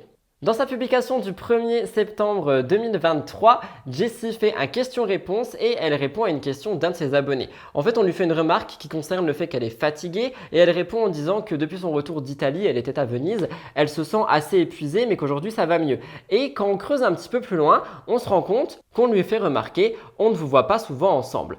Jessica, elle, a toujours clamé son indépendance et du coup, elle répond à tout ça. Elle dit qu'elle et sa partenaire partagent effectivement des photos et des moments sur les réseaux sociaux, il n'y a pas de souci avec ça, mais qu'elles ont aussi chacune leur vie, comme Vincent le dit par rapport à Rim, et par conséquent, oui, en fait, juste, elles sont deux êtres à part entière. C'est d'ailleurs ce que Jessie dit. Elle rappelle qu'être en couple, c'est pas être seulement un binôme, mais c'est aussi avoir sa vie. Et c'est quelque chose que j'essaye de faire passer aussi comme message dans mes vidéos. Ce n'est pas tout, Jessie revient aussi sur sa relation entre Charlotte et elle. Il s'avère que les deux copines vont bientôt se revoir parce qu'on pensait qu'elles n'étaient plus amies. On rappelle qu'elles sont devenues très amies de par les 50, mais Jessica en a profité pour donner sa vision de l'amitié. Selon elle, on n'est pas obligé de se voir, de se parler, etc. tous les jours pour rester amis. Et je suis totalement d'accord, sinon ça voudrait dire que je n'ai absolument aucun ami. Elle dit « Une amie sera toujours ton amie, tu peux te fâcher de disputer pour des discords, mais si vous ne parlez pas, ça n'a jamais été ton ami. » Selon Jessica, la communication est la clé des relations, je ne pourrais rien dire de mieux. Qu'en pensez-vous ? S'il y a bien quelqu'un que nous avons peu vu cet été sur les réseaux sociaux, c'est mon amour perdu, Niccolò Federico Ferrari. Il a été révélé au grand public sur W9 et non pas dans Les Anges, parce que dans Les Anges il est passé inaperçu, et depuis il s'est fait une place parmi les programmes télévisés. Les internautes l'adorent et partout où il passe, on parle de lui. Après le tournage de Love Island, Niccolò a choisi de prendre une pause. Il s'est rendu à Ibiza, il a voulu relax, loin de l'agitation médiatique, mais tout ne s'est pas passé comme prévu. Il a partagé une image qui montre des médicaments. Il dit qu'il a eu des problèmes de santé pendant les vacances, mais surtout qu'il a eu d'autres problèmes. Aujourd'hui, il va mieux parce que il a subi un traitement, etc. Il avait souffert d'une inflammation très sévère aux amygdales. Il avait des difficultés à respirer et à parler. J'ai envie de dire, le pauvre, fallait m'appeler, j'aurais été à son chevet. Mais aujourd'hui, les choses semblent aller mieux. Bref, l'été est passé et Niccolò est revenu sur les réseaux avec une vidéo pour rassurer sa communauté après cette absence. Il a dit qu'il voulait faire une pause de 1 mois et demi pour s'éloigner du monde digital, mais que cette pause a été rallongée de force. En fait, son téléphone a été volé, comme il l'explique, et le malfaiteur aurait donc accès à tout son téléphone. Photos, vidéos, WhatsApp, images, et il y a des choses qui sont assez intimes, comme il le dit. Il dit qu'il est frustré et qu'il se sent inconfortable par rapport à tout ça, mais il continue de remercier sa communauté d'être présente. Niccolò partage sa plus grande peur, que ses photos et ses vidéos dites intimes sortent. Il explique qu'il a des photos et des vidéos nues de lui à l'intérieur et qu'il a toujours vraiment travaillé pour avoir une bonne image, pour ne pas être dans les polémiques, etc. Et c'est vrai que, à part le petit problème qu'il y avait eu avec Vivi qui avait duré des semaines, il n'y a pas eu vraiment de polémique entourant Niccolò, il n'y a pas eu de scandale ou quoi que ce soit. Il y a des choses qui se passent en interne dont je ne peux pas vous parler, mais en public, il n'y a jamais rien eu. Par conséquent, je peux comprendre que ça le stresse beaucoup, mais j'ai envie de dire qu'il a pris les devants en faisant une story et en disant que ça pouvait sortir. Donc je pense pas que ça étonne tout le monde du coup. Quoi qu'il en soit, depuis le début de sa notoriété, Niccolò a vraiment fait en sorte d'avoir une des meilleures images possibles de la télé-réalité. Par conséquent, il n'a pas envie que celle-ci soit gâchée. Il dit qu'il a donc porté plainte contre X et qu'il espère que ces photos ne sortiront jamais. Je vous laisse regarder, vous me direz ce que vous en pensez. Salut à tout le monde. Oui, c'est moi. Ça, c'est mon deuxième compte TikTok. Je viens d'ouvrir. J'ai encore le premier, mais j'ai dû ouvrir un deuxième compte TikTok.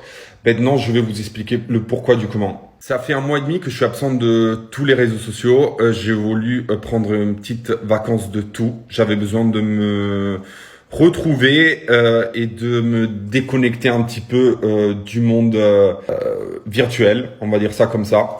Et du coup, au début, ça a été un choix personnel. Mais après, c'est devenu un choix forcé. Parce que j'ai subi une chose que je souhaite à personne. En fait, on m'a volé mon téléphone. Et le problème, c'est que le voleur, du coup, la personne qui a pris mon téléphone, a eu accès à tout ce que j'avais sur le téléphone. Du coup, mail, message, WhatsApp, tout. Le problème, c'est que voilà, ce voleur avait accès, je sais pas comment le dire, à aussi mon album photo. Et sur mon album photo, j'avais des photos personnelles, intimes. Voilà, je pense qu'en 2023, tout le monde a des photos intimes sur son téléphone. Par exemple, moi, quand je vais à la salle, des fois, je me prends en photo pour voir un peu mon évolution physique. Et juste avant de prendre la douche, je prends une photo. Voilà. La chose qui me dérange, c'est que c'est possible que ces photos puissent sortir sur Internet. Pour le moment, c'est pas arrivé et je suis très content de ça. Mais il y a une possibilité que ça puisse sortir. Et c'est un peu dérangeant. Là, j'ai un peu métabolisé la chose parce que le vol de mon téléphone, ça date d'il y a quelques semaines.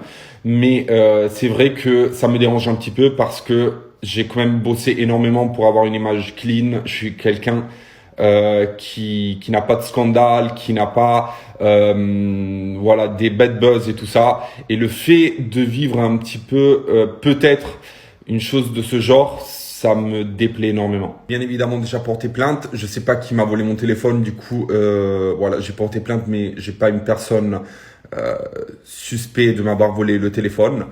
Mais voilà, j'ai fait tout ce que je pouvais faire pour essayer de me protéger entre guillemets. Pour réagir, je vous dirais qu'effectivement, ça va être quand même une super grande peur de te faire voler ton téléphone si tu as ce genre de choses dedans. Moi, je sais que j'avais des photos pas intimes de moi, mais intimes par exemple d'Eliott, d'Ex aussi, etc. dans mon album Très Lointain. Et j'ai tout supprimé en me mettant sur les réseaux parce que je me suis dit à tout moment, ça peut se retourner contre les personnes concernées. Moi, ça ne se retournerait pas contre moi parce qu'il n'y a aucune photo de moi nulle qui traîne sur Internet. Je ne me prends pas en photo comme ça, mais j'en avais des photos d'autres personnes. Et par conséquent, je ne prends pas le risque. Mais c'est des gens que j'aime pas forcément, qui sont plus dans ma vie, etc. et que ça faisait des souvenirs ou peu importe, non, je ne prends pas le risque, personne ne mérite ça. Ilona Goss n'a pas toujours eu de chance en amour et elle nous a tout partagé, notamment avec Julien Bert où elle l'a accusé de violence conjugale et psychologique. On rappelle que selon ce qu'elle a dit, il lui doit beaucoup d'argent. Tout ça ne s'était pas arrêté là. En effet, ça avait aussi impacté sa relation avec Paul André, mais aujourd'hui les deux sont de nouveau ensemble. On rappelle qu'il a couché avec une autre femme 2 jours après leur séparation. C'était une rupture qui était toute fraîche et Ilona appelait ça de la tromperie. Aujourd'hui, elle a décidé de le pardonner à 100% et elle a laissé l'amour gagner. Pour annoncer la nouvelle, rappelez-vous, elle avait partagé une photo avec Polo. C'est une photo qui avait beaucoup été critiquée positivement et négativement. En légende, elle parlait d'un nouveau départ et elle disait que c'était important de pardonner l'autre. Elle dit que c'est vraiment important dans les relations de savoir pardonner quand on en est capable, mais que s'il faut le faire à 100%. Et pour réagir, je vous dirais que c'est vrai que le pardon, c'est très important. Pour moi aussi, ça l'est beaucoup, mais qu'il faut avoir la force de le faire, il faut s'en sentir capable. Et comme Ilona l'a dit, si c'est pour pardonner à 80%, ça sert à rien. C'est soit on pardonne tout, soit on pardonne rien. Quoi qu'il en soit, Ilona, à côté de ça, est énormément présente sur YouTube, notamment sur sa chaîne Ilo Show. Et lors d'une de ses dernières vidéos, elle est revenue sur la tromperie à travers une FAQ qu'elle partage avec Paul André. Durant celle-ci, Ilona décide d'aborder la question de la tromperie. Elle explique qu'elle s'est sentie très mal pendant une période, mais qu'après ça, elle s'est remise en question. Ilona dit que ce n'était pas de la tromperie à proprement parler parce que techniquement ils n'étaient plus ensemble. Et ça c'est quelque chose que je vous avais expliqué lorsque je vous avais parlé de leur rupture en vous disant que je suis sûr que quelques mois plus tard, soit aujourd'hui, elle allait revenir, la tête un peu plus sur les épaules avec pas mal de recul en disant qu'il ne l'a pas trompée, que c'était un dérapage. Parce que techniquement, le couple n'était plus ensemble. Mais bon, quoi qu'il en soit, ils s'étaient vus 2 jours avant cette fameuse tromperie dérapage. Et c'est pour ça que Ilona, ça l'a pas du tout aidé et que ça l'a beaucoup entaché. Elle dit, je me suis dit, c'est soit tu continues de sombrer et toute ta vie tu te demanderas si tu avais pardonné, est-ce qu'il l'aurait refait? Ou alors tu essayes de passer au-dessus et tu tentes. En fait, je me suis rendu compte que je l'aimais trop, je ne pouvais pas tirer une croix sur lui.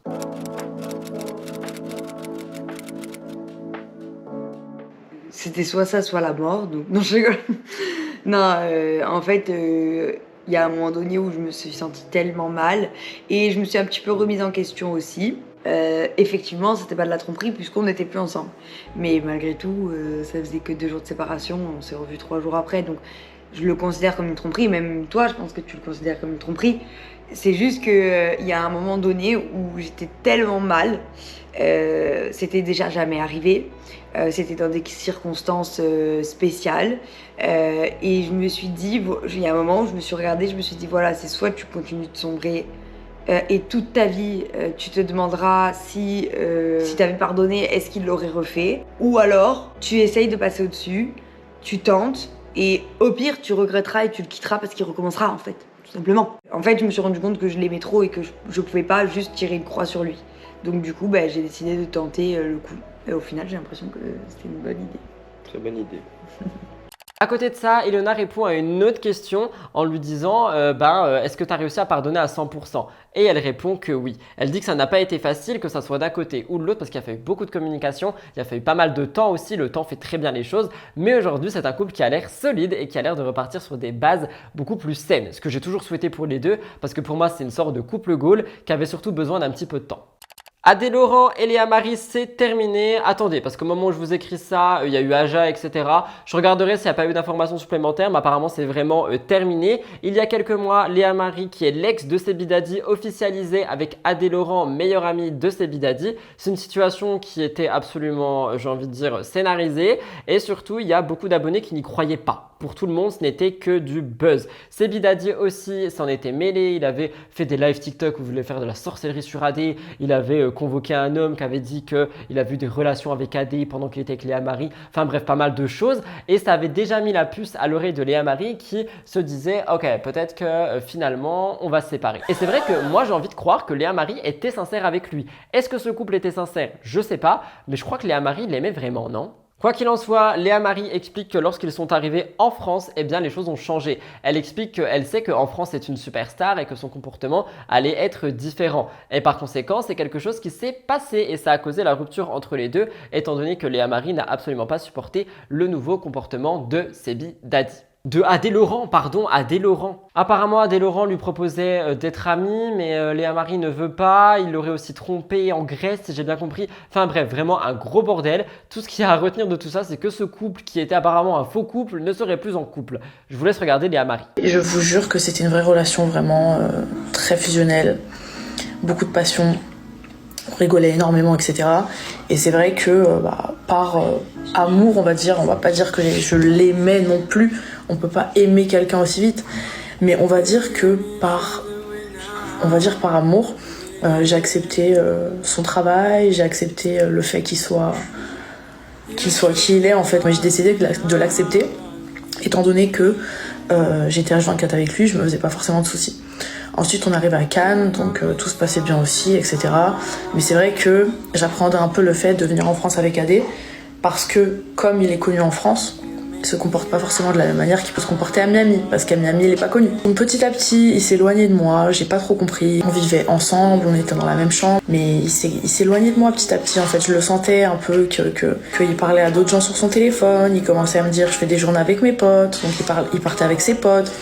Pour réagir sur tout ça, mais de toute façon, vous allez voir que le dossier Aja revient un petit peu sur ça aussi. Personnellement, moi, j'aime beaucoup Adé Laurent. Je le trouve gentil. Je trouve que c'est une bonne personne, mais que parfois, il n'a pas les bonnes fréquentations. Les deux prochaines actus reviennent sur les 50. Premièrement, les tensions qu'il y a eu au début du tournage. Les 50 ont commencé et les réactions ne se sont pas faites attendre. Je pense que vous le savez et on va en parler certainement toutes les semaines. C'est vraiment quelque chose que j'ai hâte de suivre avec vous. Perso, moi je me suis mis dans le clan de Maïsan, mais j'hésite à me mettre chez Stéphane Leboeuf. Vous me direz chez qui vous êtes. Le lundi 4 septembre, les téléspectateurs ont pu découvrir le premier épisode des 50 saison 2. On remarque l'ambiance qui est plutôt au clash avec Cassandra Giovanni qui arrive sur le tapis rouge et qui se déchire. On a aussi Anthony Matteo qui s'embrouille avec Roman dès l'épisode 2 ou 3, je ne sais plus. Quoi qu'il en soit, cette saison semble vraiment être sur les tensions, etc. Mais ce n'est pas tout. On a aussi plein d'anciens qui se sont rajoutés, comme Marjolaine et Greg le millionnaire. D'ailleurs, Marjolaine avait peur de le revoir parce qu'elle l'avait critiqué en interview, mais au final, leurs retrouvailles se sont plutôt bien passées. Et Marjolaine a surtout des dramas avec Vanessa, candidate de Secret Story. En effet, Vanessa et Marjolaine se sont un petit peu tirées dessus. Et pour celles et ceux qui ont vu la scène, je tiens à vous dire que j'ai trouvé Vanessa extrêmement dure. Vous me direz ce que vous en pensez. Mais ce n'est pas tout, on a aussi Anaïs Camizuli qui est arrivée et qui a fait 2-3 petites remarques, notamment sur les Marseillais. On la voit critiquer les Marseillais en disant que Naka et Alex Guidi, elle les apprécie, que Julien Tanti, elle n'a pas d'atome crochu avec lui, mais que Manon Tanti, elle ne l'aime pas. On sait pas pourquoi, mais elle dit que ça va pas le faire. Et en fait, c'est quelque chose qui a fait pas mal parler parce que on voit qu'elle la connaît pas et on voit qu'elle la critique ultra méchamment et qu'elle le dit un petit peu à tout le monde. Fred surenchérit, enfin vraiment, on voit que Manon n'est pas aimée dès son arrivée et on peut se demander pourquoi. On en a discuté la semaine dernière, moi je vous ai dit que je trouve ça pas juste, qu'il faut lui laisser sa chance même malgré tout ce qu'on dit sur elle, etc. Mais Anaïs Camizuli a réagi. Et elle a expliqué qu'en fait ça date pas du tournage, mais que ça date d'avant, que Manon aurait eu une embrouille avec une amie à Anaïs dans le passé et que par conséquent Anaïs aurait du mal avec elle. Personnellement, je suis désolé Anaïs, mais je trouve ça tellement gamin. Je m'explique et je vais peut-être me faire insulter, mais j'en ai rien à carrer. Je suis désolé, mais prendre une histoire du passé qui te concerne même pas pour la remettre sur un tournage à l'arrivée de quelqu'un qui a rien demandé, qui se sent déjà mal d'être entouré de 48 autres personnes qu'elle ne connaît pas parce qu'il y a Julien, donc ça fait 2. Je trouve ça assez petit et assez gamin, tu vois, surtout à leur âge. Je vous laisse regarder Anaïs. Pourquoi j'aime pas Manon, je répète, c'est pas que j'aime pas Manon.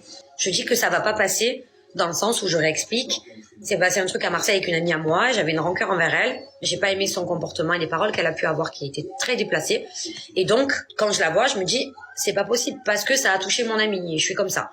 Après, vous verrez, on a une discussion. Je sais pas si c'est montable du coup parce que c'est quelque chose de l'extérieur, mais je dis pas, elle ça va pas passer, je l'aime pas pour rien. J'ai mes raisons, tout simplement. Et Manon le sait. En fait, dès mon arrivée, et dès l'arrivée des Marseillais, on m'a tout de suite associée aux Marseillais. Donc comme j'explique, je suis marseillaise, je suis née à Marseille, je vis à Marseille, mais je ne vais pas de suite m'allier avec les Marseillais.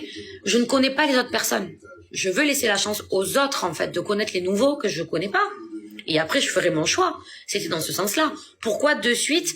Vu que t'es marseillaise, t'es avec les Marseillais? Non, c'est tout. Moi je suis désolé, on parle de choses passées, je trouve ça tellement dommage de juste dire à tout le monde ouais je la sens pas, ça va pas le faire et que tout le monde surenchérisse comme Fred, etc. Je sais qu'il y a beaucoup de gens qui aiment pas Manon Tanti, c'est ma big unpopular opinion, mais depuis C'est la famille, je la trouve ultra apaisée et je l'aime beaucoup, donc désolé mais je prendrai son dos. Et je dis désolé, mais même pas, faut que j'arrête de m'excuser, je suis pas désolé, je prendrai son dos, point, c'est une humaine qui mérite d'être aimée comme tout le monde. Après attention, ça veut pas du tout dire que je déteste Anaïs, que je déteste Fred ou peu importe, rien à voir, c'est juste ce comportement là, je le trouve ultra gamin.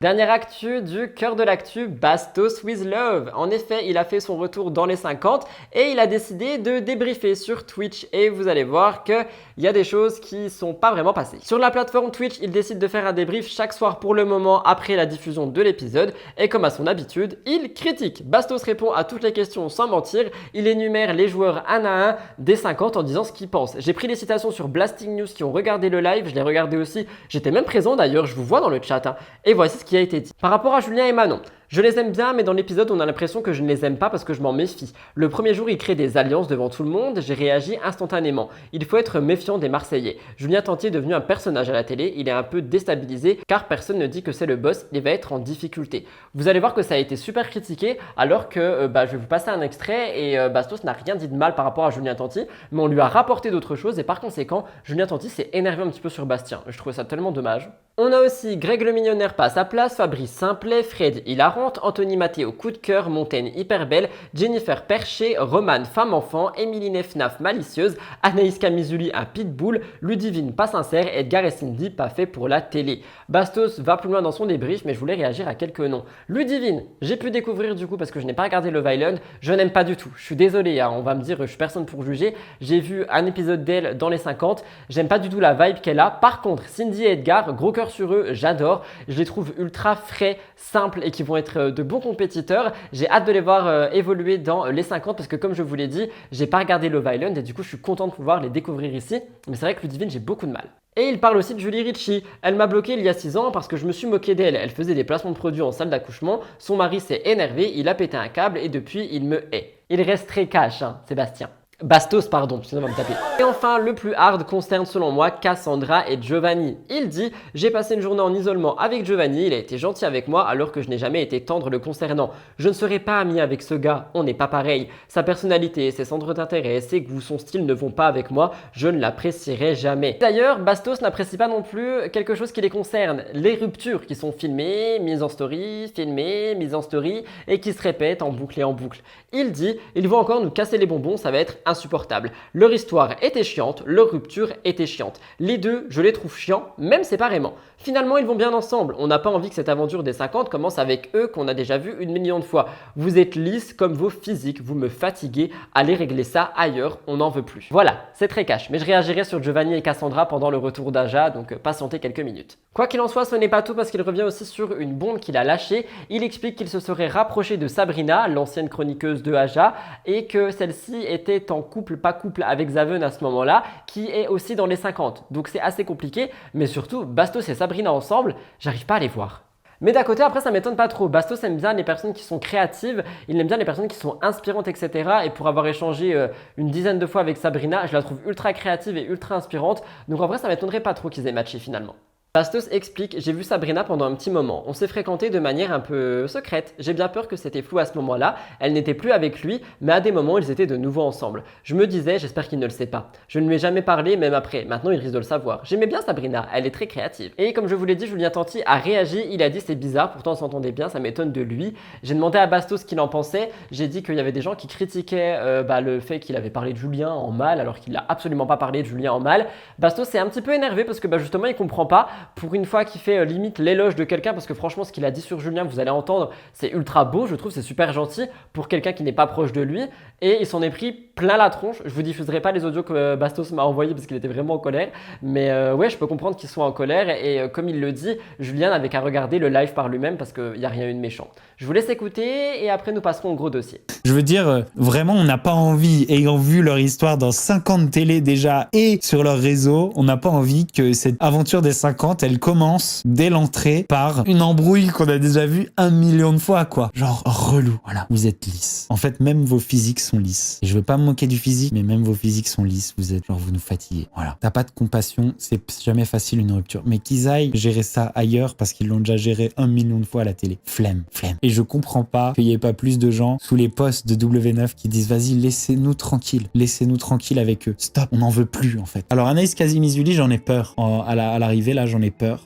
Anaïs Kazimizuli, elle m'a pourri dans Secret à l'époque. Genre mais vraiment hyper méchamment. Je sais que cette meuf là, c'est un pitbull. Quelqu'un que j'appréhendais de rencontrer, Zaven. Parce que je l'ai croisé plusieurs fois en soirée, me retrouver dans une aventure comme ça avec lui, j'appréhendais un petit peu. Je me suis dit, aïe, aïe, aïe. Julien Tanti a l'air bête. Non, Julien Tanti, il est pas bête. Julien Tanti, il est rentré vraiment dans un personnage depuis tellement longtemps que je pense que il est devenu son personnage. Et il est pas bête, il est devenu son personnage. C'est pas du tout un débile et il est marrant. Et il lui arrive d'avoir même des bons petits éclairs de génie. Par contre, je pense qu'il est un peu déstabilisé dans cette aventure parce qu'il se dit pour la première fois je suis pas en terrain conquis, personne dit que je suis le boss ici et les gens se méfient de moi et je suis pas le boss et je ne connais personne. Et en fait il a l'habitude de connaître tout le monde un petit peu dans les émissions qu'il fait, il va être en difficulté. Mais vraiment moi Julien, j'ai jamais été proche de lui. C'est pas un mec méchant et c'est pas un mec débile. Moi je l'aime bien ce gars, je trouve qu'il est sympathique. Mais les débriefs Twitch de Bastos partent assez loin. En effet, Enzo, candidat de Cosmic Love présent dans les 50 saison 2, a décidé de répondre à Bastos en le taclant sur les réseaux sociaux à travers des photos qui ont été prises et qui ont été caractérisées comme presque homophobes. Vous me direz ce que vous en pensez dans les commentaires. Pourri, il a pas de style, il a pas de flow, je sais pas, il est pas drôle, pas de personnalité, je sais pas comment elle a pu se faire avoir par ce gars-là. Il y a une énergie de merde en fait, il a une énergie de merde. Bastien Grimal, grandis, t'as 49 ans, tu ne développes pas, tu es à court d'arguments. Même à maternelle, il est capable de mieux développer que toi. C'est nul. Apparemment, je suis pas drôle. Mais ça ne s'arrête toujours pas là, parce que des candidats se plaindraient de ces Twitch directement auprès de W9. Bastos a pris la parole par rapport à ça, je vous laisse écouter. Vous allez savoir ce que je viens d'apprendre. Oh là là, on se croirait au collège. Il y a des candidats des 50 qui sont pleins à W9, que je fais des débriefs des épisodes sur Twitch. Mais tout le monde fait ça, on fait des stories pour parler des épisodes, en faisant bien attention de ne rien spoiler, et on fait des stories pour donner notre ressenti et en même temps promouvoir le programme dans lequel on est. On le fait tous, enfin, ceux qui sont consciencieux et qui ont envie que le programme fonctionne, le font. Et puis Alors j'y peux rien si quand vous le faites sur TikTok, à 4 sur un live, il y a 13 personnes qui regardent, j'y peux rien. Mais en tout cas, on le fait tous, ça change quoi que ce soit sur Twitch ou ailleurs? Madame, Bastos il fait des live Twitch. Je pensais que les gens qui aimaient bien dénoncer les autres et qui avaient des très mauvaises notes en classe, ils devenaient flics. Ok Caliente, c'est terminé, ce cœur de l'actu, enfin ça fait déjà 1h30 que je tourne, il me reste les gros dossiers, je sais pas si on aura la mini-interview parce que ça n'a pas répondu et il est déjà 10h, je pense pas qu'on l'aurait, je pense qu'on l'aura la semaine prochaine, sorry. Star préférée est en tournage, oui c'est moi la star, vous croyez quoi? Vous croyez que vous avez une autre star préférée? Je suis la seule star dans votre vie, une étoile montante, Rudy Coppel. Encore heureux que je suis la seule star dans votre vie parce que sinon ça craint. Ma Wi-Fi bug H24, j'en peux plus. C'est vraiment un truc, je n'en peux plus d'avoir payé une Wi-Fi pour qu'elle bug. Pourquoi faire?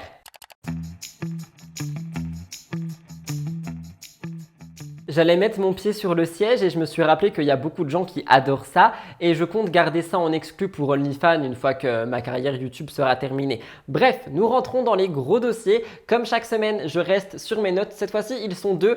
Pour Aja, on en discutera après, mais tout de suite, Mélanie Dacruz. Nous parlons de Mélanie Dacruz ici parce qu'elle a fait beaucoup de polémiques cette semaine. Petit retour sur elle grâce à Blasting News Media que je vous conseille. Elle a connu la célébrité en participant à plusieurs programmes comme Secret Story 9, Les Anges 8 et depuis elle s'est retirée du monde de la télé-réalité pour se consacrer entièrement à son couple puis à son enfant Swan. En 2016, elle officialise une rupture, celle avec Anthony Martial. Ils s'étaient dit oui en 2020 mais malheureusement ils se sont séparés en 2022. Selon ce que Mélanie a dit, il y avait une entente cordiale entre les deux notamment pour Swan mais il y a pas mal de choses qui sont passées depuis. Rappelez-vous dernièrement je vous parlais d'elle en vous disant qu'elle devait être dans Maman est célèbre mais finalement elle a été déprogrammée et on sait enfin pourquoi. Elle a été interrogée sur les raisons de son annulation et Mélanie Dacruz avait dit qu'elle allait bientôt expliquer publiquement. Sur Snapchat, elle explique que son mari aurait un petit peu abusé d'elle, mais pas dans un sens que vous comprenez d'habitude, genre il aurait fait en sorte de lui pourrir la vie. Elle dit « Mon erreur est d'avoir été aussi conciliante et gentille. Pour protéger cette personne, j'ai laissé les gens dire n'importe quoi sur moi pendant des années. J'en ai pris plein la tronche. Il a envoyé son avocat pour m'interdire Maman est célèbre. Il a menacé la production de ne plus m'intégrer. Si jamais son fils apparaissait encore dans l'émission, il aurait de graves problèmes. Cette action n'a pas du tout été faite pour protéger Swan, mais pour m'éteindre. Swan n'apparaîtrait plus sur les réseaux sociaux dans les prochaines semaines pour sa soi-disant sécurité. La personne qui protège le plus Swan, c'est moi. C'est pour ça que je n'ai jamais parlé. À côté de ça, d'autres personnes apparaissent dans des scandales médiatiques parce qu'elles n'étaient pas très respectueuses. C'est l'hôpital qui se fout de la charité. Il faut savoir que demain, c'est la rentrée de Swan et que le seul moyen d'emmener mon fils à l'école, c'est ma nounou qui vient me chercher. Tout simplement parce que son père a décidé de récupérer le classe G qui est le mien. J'ai envie de tout casser, c'est trop pour moi. Vous allez l'entendre, mais en fait, Mélanie, elle explique que Anthony utiliserait leur enfant pour l'empêcher de faire de la télé, qu'il utiliserait leur enfant pour l'empêcher de faire ci, l'empêcher de faire ça, vraiment l'éteindre en fait. Et Mélanie Dacruz, c'est pas une candidate que je porte dans mon cœur, je la connais pas forcément et tout ce que j'entends d'elle, c'est des polémiques. Mais quand je vois ce genre de choses, je me dis mais quelle personne aussi petite, c'est-à-dire je parle du mec, qui pourrait faire ça, tu vois, voler une voiture, empêcher de faire des télés. Pourquoi? Enfin, tu te sens aussi mal dans ta peau? Ah, je suis désolé, je sais qu'il y a des gens qui me trouvent super dur ces dernières semaines. Moi, je vous ai dit, je ne ferme plus ma bouche, je reste dans le respect. Mais quand je vois ce genre de choses, c'est-à-dire que tu mêles un enfant à des bails pour pas que ton ex-femme fasse de la télé, mais non, c'est pas possible. Et moi, ça me dégoûte, tu vois. Et franchement, Mélanie devrait vraiment faire en sorte de récupérer tout ce qui lui appartient, tout simplement. Elle explique aussi que Anthony lui a volé sa voiture. Elle dit, il a menti à ma nounou en disant que la voiture était au garage. Il lui a dit que c'était pour le dépanner, qu'il avait vu ça avec moi. C'était ma voiture, mais il avait décidé de me l'offrir. Je pouvais me l'acheter, j'avais les 200 000 €. Comme il sait que c'est la voiture à son nom, il a décidé de me reprendre mon cadeau. Je suis bête et stupide, je fais confiance à une personne qui ne le méritait pas. Ce que vous allez comprendre, j'ai laissé un petit peu dans le prochain magnéto pour qu'elle explique, mais en gros, il y a des objets de valeur, quand tu les achètes, tu les mets à ton nom, parce que justement, ça a de la valeur. Ça peut être des bijoux, ça peut être des voitures, ça peut être vraiment beaucoup de choses. Et en fait, ce qu'elle explique, c'est qu'elle avait l'argent pour acheter cette voiture, mais que son mari, lorsqu'ils étaient ensemble, a voulu lui offrir cette voiture pour lui faire un cadeau. Et du coup, il l'a mis à son nom. Et maintenant, il la récupère. Et je trouve ça, mais dégueulasse. Elle se retrouve donc coincée dans la campagne anglaise où elle est. Elle ne peut plus emmener son fils à l'école, chez le médecin, elle ne peut plus faire les courses, etc. Ça, c'était au moment T. Vous allez voir qu'il y a eu une évolution. En larmes, elle affirme que Anthony utilise son fils contre elle. Elle dit qu'il aurait gardé son passeport pour les bloquer sur le territoire anglais. Et elle dit qu'elle n'a rien contre la nouvelle petite amie qu'il a. Elle veut juste vivre sa vie et être laissée tranquille. Je vous laisse regarder. Parler parce qu'en fait j'en ai un peu marre de prendre mon snap tous les jours et de rigoler et de vous sourire quand parfois les matins je reçois des mauvaises nouvelles. Donc la première des choses déjà c'est comme j'ai pu vous le dire, je vous ai fait une annonce en vous disant qu'il s'était trompé, maman est célèbre, parce que tout simplement si je le faisais pas, je prenais le risque de me taper l'avocat de son père. Alors que c'était pas de ma faute, donc du coup je vous ai annoncé en vous disant qu'il s'était trompé. Tout simplement parce qu'il a envoyé son avocat m'interdire de maman est célèbre et leur dire que si jamais son fils apparaissait encore dans l'émission, eh bien qu'ils auraient de graves problèmes. Donc il a fait en sorte de menacer la production, du coup de ne plus m'intégrer dedans. Mais cette action-là, elle n'a pas été du tout faite pour protéger du coup Swan, mais pour m'éteindre, tout simplement. Elle lui demande donc de lui rendre son collier à 25 000 € ainsi que sa Rolex qui sont donc au nom de Mélanie. Il y a des internautes qui ont réagi à tout ça, mais il y a quelqu'un aussi qui a réagi, c'est Maëva Guénam. En fait, elle a pris part à cette histoire sur Snapchat. Elle dit « Il faut que Martial rende le classe G à Mélanie. C'est quoi ces hommes qui reprennent les cadeaux, ça me dégoûte. En plus, la mère de son fils. » Quoi qu'il en soit, en attendant de récupérer sa voiture, Mélanie a opté pour une location de voiture. Elle a loué une très grande voiture de luxe, ce qui était, je pense, un signe pour faire un petit peu taire les rumeurs disant qu'elle n'a plus d'argent depuis son divorce. Je vous laisse regarder Mélanie qui parle des bijoux, etc. et vous me direz ce que vous en pensez. J'ai dit mais en fait j'ai effacé, je pensais l'avoir posté, j'ai pas calculé, mais du coup comme quand il y a des cadeaux à certains noms, mais on reprend les cadeaux quand même parce qu'il n'y a aucun principe ni aucune valeur derrière tout ça. Du coup la croix en diamant baguette avec laquelle tu te promènes d'une valeur de 25 000 €, elle est à mon nom donc faut me la rendre. Pareil pour la Rolex Daytona assis, hein. C'est à mon nom donc il faut me la rendre aussi. Hein. Puis en plus comme ça je vais la réduire et je vais la porter à mon poignet. Tout simplement, ou alors je vais la revendre pour m'acheter un autre véhicule. Mais en tout cas faut me rendre parce que c'est à mon nom. Des messages, je vais répondre juste à ça parce qu'il faut que ça soit clair, net et précis. À toutes les personnes à qui cette personne a dit que c'est lui qui m'avait quitté, c'est un gros menteur. S'il faut que je m'amuse à mettre les preuves ici, ça va être très compliqué pour lui. Pour réagir au complet, je vous dirais qu'en vrai, moi je trouve ça dégueulasse, ces histoires de séparation qui se passent comme ça. Et en plus, ça fait longtemps qu'ils sont séparés. Et maintenant, il lui fait la vie dure à ce point, tu vois. Je me dis, mais qui est aussi petit pour faire ça? Franchement, moi ça me dégoûte. Vous me direz ce que vous en pensez. Alors, c'est pourquoi vous avez cliqué ici, le retour de Au jour aujourd'hui par Samzira. Je vais pas vous mentir, j'ai pas écrit de script, j'ai juste écrit des tout petits points qui sont ici et sur lesquels j'aimerais réagir avec vous concernant le retour d'Aja. Avant toute chose, je précise plusieurs petits points. Je n'ai absolument rien contre Samzira, je n'ai absolument rien contre ses chroniqueurs, je n'ai absolument rien contre l'émission Aja. Vous le savez tout aussi bien que moi, j'ai toujours voulu participer à une de leurs émissions pour le côté professionnel que ça peut apporter, pour l'expérience que ça peut apporter. Aujourd'hui, ce n'est plus le cas, je l'ai expliqué sur Instagram, c'est notamment justement avec ce retour qui personnellement m'a dégoûté. Mais vous m'avez quand même tous et toutes demandé de réagir à l'émission de rentrée. Au départ, je voulais juste faire un petit retour de Aja et lire un petit peu les commentaires qu'il y avait eu sur Twitch et tout ça. Mais vous allez voir que les choses ont vite déraillé, donc c'est parti, accrochez-vous. Mais je fais quand même un disclaimer, je ne déteste pas Samzira, je ne déteste pas Aja, je déteste personne. D'ailleurs, la moitié de son équipe me follow sur Instagram, donc honnêtement, il n'y a pas de haine, tu vois. Je vous explique, mon premier point est les pensées pour le retour. Parce qu'en effet, le retour, en fait, tout le monde l'attendait. Hein. C'est quand même le talk show télé-réalité. C'est ce qui m'a donné envie et la motivation de lancer MTT. Il y a beaucoup de gens qui disent que je plagie Samzira. Mais non, pas du tout. C'est juste que j'ai toujours voulu vraiment animer quelque chose aussi d'aussi concret qu'une émission et tout. Mais j'avais pas le courage et je me disais que c'était impossible à faire tout seul. Et Samzira l'a fait. Après, il a eu une équipe, mais au début, il l'a fait tout seul. Et c'est vrai que du coup, c'est motivant et moi personnellement ça m'a motivé. Donc quand j'ai vu qu'ils étaient de retour, qu'ils commençaient à mettre des petites stories en disant que oui, l'émission allait revenir, je me suis dit ok, trop bien. En plus il annonce des nouveautés, il annonce plusieurs choses, il y a eu une grande pause, il y a eu pas mal de commentaires négatifs l'an passé sur Aja expliquant que le mood de l'émission avait un peu changé, qu'on n'était plus vraiment on se retrouve pour de la bonne humeur mais on se retrouve pour un petit peu du buzz, etc. Donc on s'était tous dit que les remarques avaient été prises en compte et que pour la rentrée ça serait un peu plus calme. Et là, la rentrée est annoncée et on a comme invité Sebi Dadi, Adé Laurent et Carla Talon. Donc rien qu'au niveau des invités, tu te dis ok, non.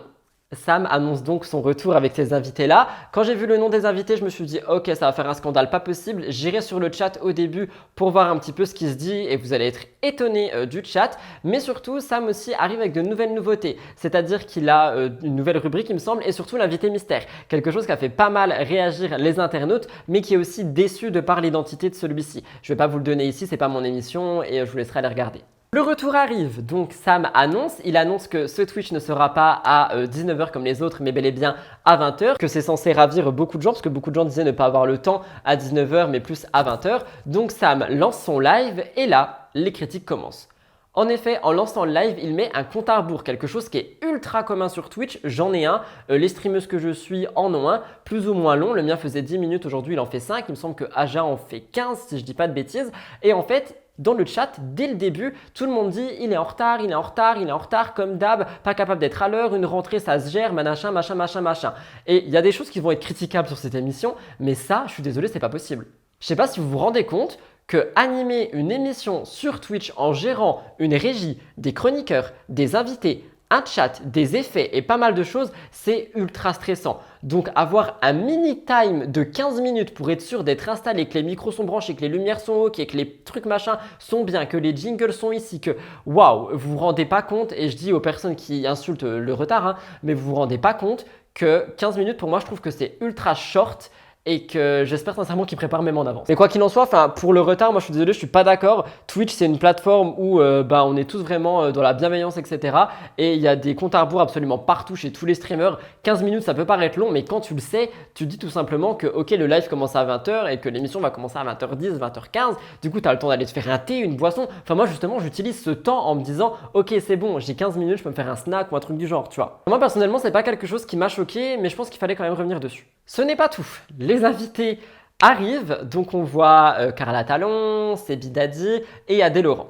Je resitue un petit peu tout le monde. Adé Laurent est l'ami de Sebi Daddy. Sebi Daddy est en couple avec Carla Talon, ils ont annoncé ça il y a quelques temps. Et Carla Talon est aussi l'ex du petit frère de Sebi Daddy. Ils sont tous les trois, sauf Seb, donc tous les deux, Adé et Carla, sur les plateformes de charme. Et Seb, lui, est quelqu'un qui aime beaucoup faire des mises en scène et du buzz pour qu'on puisse un petit peu accéder à ses réseaux sociaux et donc faire fluctuer son travail, j'ai envie de dire. Fluctuer.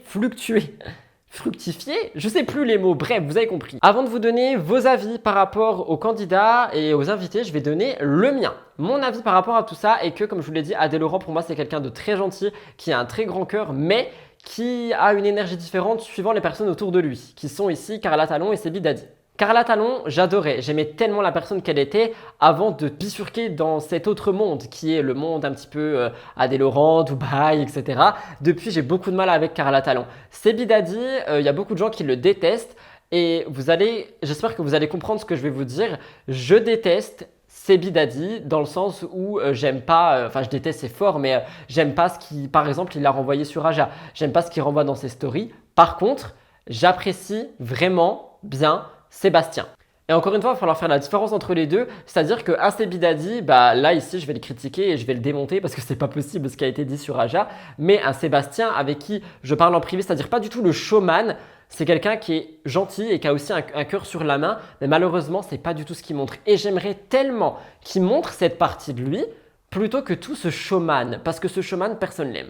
Donc voilà, mon avis sur les invités il est assez mitigé et je pense que pour une rentrée, ça m'aurait pu faire mieux, mais après si le but c'était de faire du clic et d'en parler, ça a marché. Au niveau de vos réactions, et quand je dis vous, je parle des agitateurs sur Twitch, vous allez voir, ça a été assez catégorique finalement. Donc j'ai pris quelques petites captures d'écran. Premièrement, on entend, je vais lire quelques messages qui sont passés. C'est tendu, je suis hyper mal à l'aise. Il a pris quoi Sebi Daddy? Attention, après c'est pour parler de la chroniqueuse de Sam sur les réseaux. C'est quoi la prochaine fois? Morgan Makeup chroniqueuse. Et même moi j'ai réagi parce que je trouve que les gens étaient super durs. J'ai dit, vous êtes quand même super dur avec les invités. Si Sam les a conviés, c'est qu'ils ont quand même des choses à dire. En dessous on lit, Sam prend que des personnes qui font des dramas sur TikTok. Maintenant eux, je ne peux plus. C'est pas tout parce qu'en fait, les modos ont mis un sondage en disant « Heureux de voir Sebi Daddy, Carla Talon et Adé Laurent sur Aja ». On a eu 68% de non, c'est-à-dire 153 personnes qui ont dit non. C'est énorme. Donc voilà, ça c'est pour les réactions au début du live, etc. Il y a eu pas mal de choses qui sont passées. Il y a eu vraiment beaucoup de bruit. Le chat c'était en furie, à tel point que ça m'a donné mal au crâne et j'ai quitté le live. Et puis je passe un petit peu ma nuit et on m'envoie un extrait. Un extrait où Carla Talon répond à une question un peu osée, qui lui demande en gros d'expliquer un petit peu sa relation avec Giovanni, qui était donc son meilleur ami de base. Carla Talon explique que Giovanni et elle auraient eu des relations charnelles plus d'une fois, notamment lorsque celui-ci aurait été en couple avec Cassandra. Je vous laisse regarder Carla Talon. Avec Giovanni et tout, il a fait des actions de fou, genre avec moi et tout, il m'a grave manqué de respect. Cassandra a manqué de respect aussi, elle m'a mal parlé. J'ai demandé à Giovanni de me défendre et de lui dire de s'excuser. Il n'a pas voulu, alors que moi, il m'appelait tout le temps dès qu'il tombait Cassandra pour le défendre. Moi, je le défendais à chaque fois. Lui, il n'a pas voulu me défendre. Du coup, j'ai dit, bah, t'es sûr de ce que tu veux faire et tout? Moi, j'ai dit oui, je te défendrai pas. Du coup, bah, avec mes copines, on a fait un petit best-of de toutes les tromperies qu'il a fait de Giovanni, on l'a envoyé à Cassandra. Quand il ken dans une voiture, Donc on va éviter à les Toulouse, détails. On va éviter les détails. moi, oui, je ken avec lui sur la villa et à Toulouse. C'est quelque chose qui a fait énormément réagir de tous les côtés. Giovanni aussi a réagi. D'abord, je vous donne mon point de vue par rapport à ça. Je sais qu'il y a beaucoup de gens qui vont pas être d'accord avec moi parce que Cassandra passe vraiment pour une des personnes les plus chiantes de télé-réalité. Mais moi, je vois une femme blessée. Je vois une femme qui a été amoureuse plusieurs fois, qui a été blessée plusieurs fois, qu'elle essaye de se reconstruire. Je vois une femme vraiment qui veut aimer, mais qui ne sait pas forcément comment faire, qui n'a pas forcément les bonnes personnes autour d'elle non plus.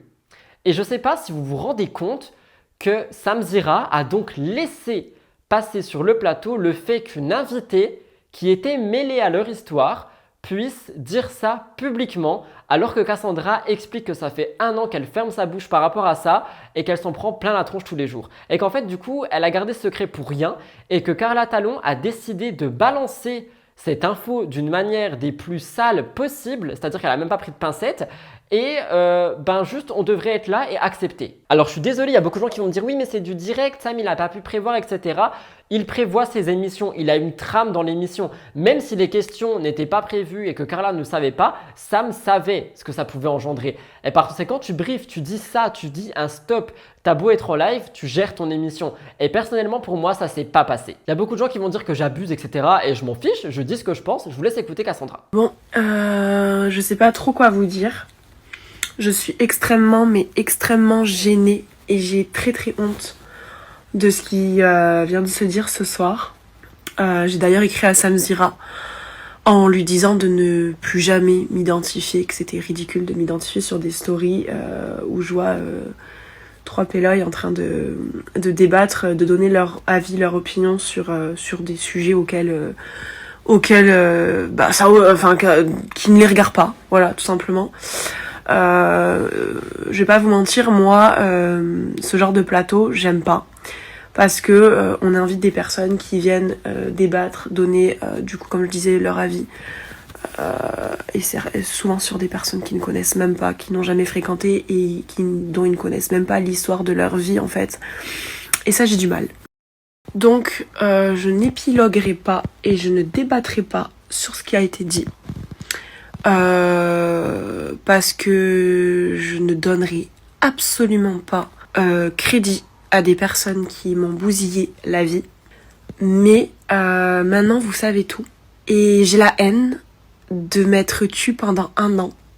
Parce que on me menaçait, on me disait qu'en gros si je l'ouvrais, si je racontais la vérité de ma relation et de ce qui se passait dans ma relation, j'étais pas une fille bien, que je pensais qu'au réseau, que je pensais qu'au voilà, que et nanana, mais si tu fais ça t'es ridicule. En gros, voilà, vous connaissez très bien quand les personnes elles ont fait de la merde, elles vous empêchent de l'ouvrir et elles vous font du chantage, etc. Et quitte à vous faire perdre totalement confiance en vous. Et voilà. Et au final, je me suis tue pour que tout sorte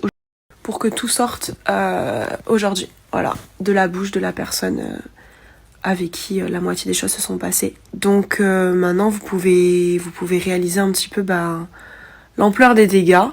Vous êtes au courant de tout. Sur les 50, j'avais plus ou moins dit certaines choses. J'avais fait comprendre qu'il y avait eu tromperie, etc.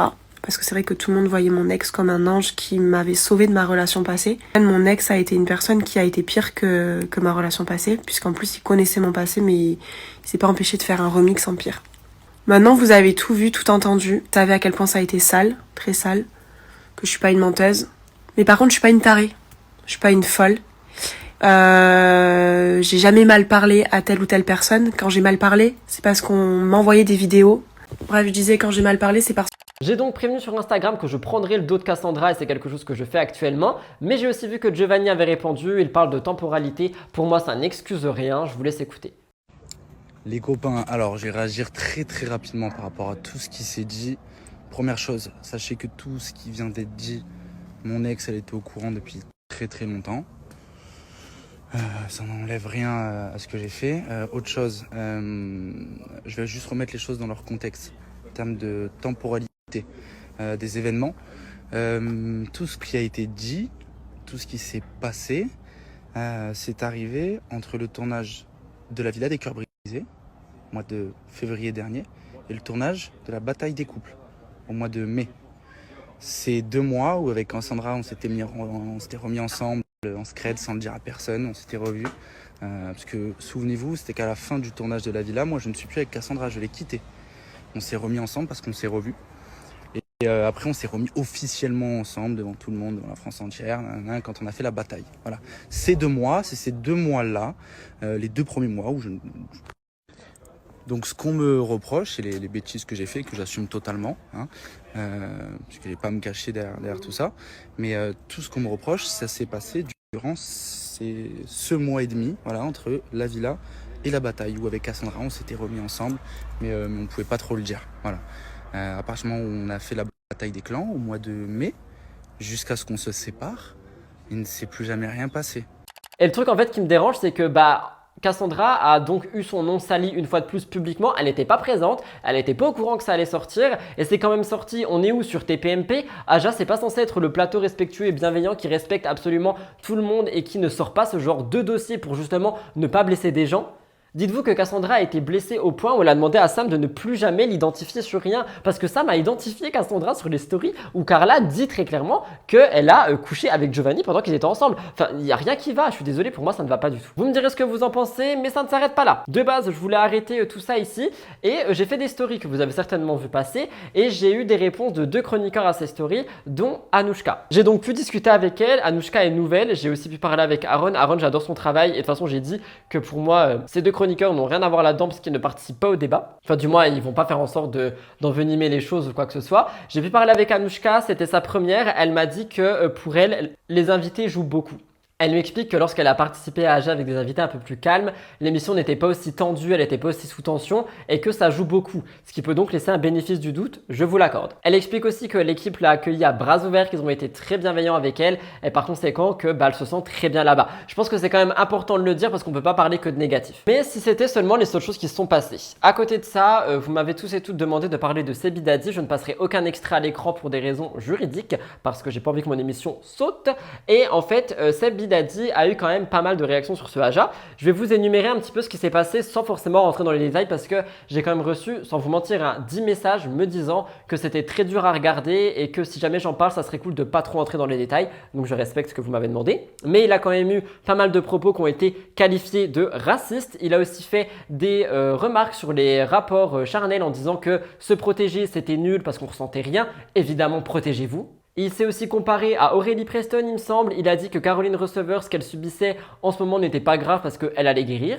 Et il y a eu plein d'autres choses du genre. Je ne vais pas du tout vous raconter, mais quelque chose qui est assez intéressant, c'est que on m'a fait la remarque et j'ai vérifié, le Aja sur YouTube n'est pas le même que sur Twitch. Oui, il a été coupé, des séquences ont été modifiées et par conséquent, on a essayé d'arrondir les angles. Pourquoi Aja n'est pas censé être une émission faite en direct, à 100% honnête? Pourquoi est-ce que où ça va être le plus regardé, ça a été coupé? Si ça dérangeait tant que ça, on n'invite pas Sebi Daddy. On savait tous, même n'importe qui ne les connaît pas, savait en voyant sur le plateau le comportement qu'il avait que ça allait péter à des moments, qu'il allait avoir des mots et des remarques qui ne sont pas faisables en live sur un plateau télé. Donc voilà, franchement, je suis désolé, je n'ai rien contre Samzira comme je l'ai dit, mais la manière dont ce Aja a fait son retour, c'est sans moi, c'est pas possible et je ne suis pas du tout le seul. Je vais pas lancer un boycott Aja parce que je ne compte pas inciter à la haine du tout, mais j'aimerais beaucoup qu'ils prennent en considération les remarques des Ajateurs en fait, parce que en fait, moi par exemple, je suis parti d'Aja parce que les remarques sont pas prises en compte. J'ai encore discuté avec 2 d'entre vous hier qui m'ont dit qu'il y avait apparemment des commentaires qui disaient de ne jamais reprendre Morgan Makeup, qui ont été likés au plus haut point dans des sondages et tout, mais qu'il l'a quand même refait. Et du coup, c'est quoi? On cherche le buzz? Parce qu'honnêtement, je pourrais lire tous les DM qu'on m'a envoyés et qui me disent que Aja a changé, que Aja n'est juste qu'une recherche de buzz, que c'est plus du tout quelque chose. Mon flash est allumé, pourquoi? Que c'est plus du tout quelque chose qui attire et qui n'est plus bienveillant. Et moi personnellement, Aja m'a donné envie parce qu'il y avait cette bienveillance et cette cohésion et je sais pas, il y avait une bonne énergie et depuis que Anissa et Sabrina sont partis, il n'y a plus et je suis trop deg. Quoi qu'il en soit, je termine quand même par donner 2 mots très positifs sur Jinda et Aaron qui ont su vraiment gérer les choses comme il le fallait, quand il le fallait, qui ont essayé de temporaliser et essayer de calmer tout ça. Mais apparemment, eh bien, ils ont été coupés dans leurs paroles aussi par Sebidadi. Adé Laurent aussi a essayé de parler plus d'une fois, Sebidadi lui a coupé la parole. Bref, c'était un Aja sous tension. J'espère que la semaine prochaine, ça ira mieux parce que cette semaine, ça n'a pas du tout été apprécié. Je crois que c'est tout ce que j'avais à vous dire par rapport à ça. Mon avis sur Aja, je viens de vous le donner. Donc, je vous laisserai me dire ce que vous en pensez. Comme je vous l'ai dit, je ne vous mettrai pas d'extrait pour 2 raisons. Premièrement, Samzira peut faire sauter mon émission, j'ai pas envie. Et deuxièmement, on m'a demandé de pas trop rentrer dans les détails parce qu'il y a des gens qui veulent justement juste un débrief de ce qui s'est passé sans avoir les termes, les détails, etc. qui ont été très durs à entendre pour beaucoup de personnes, suivant par exemple les communautés, suivant les périodes qu'on traverse, etc.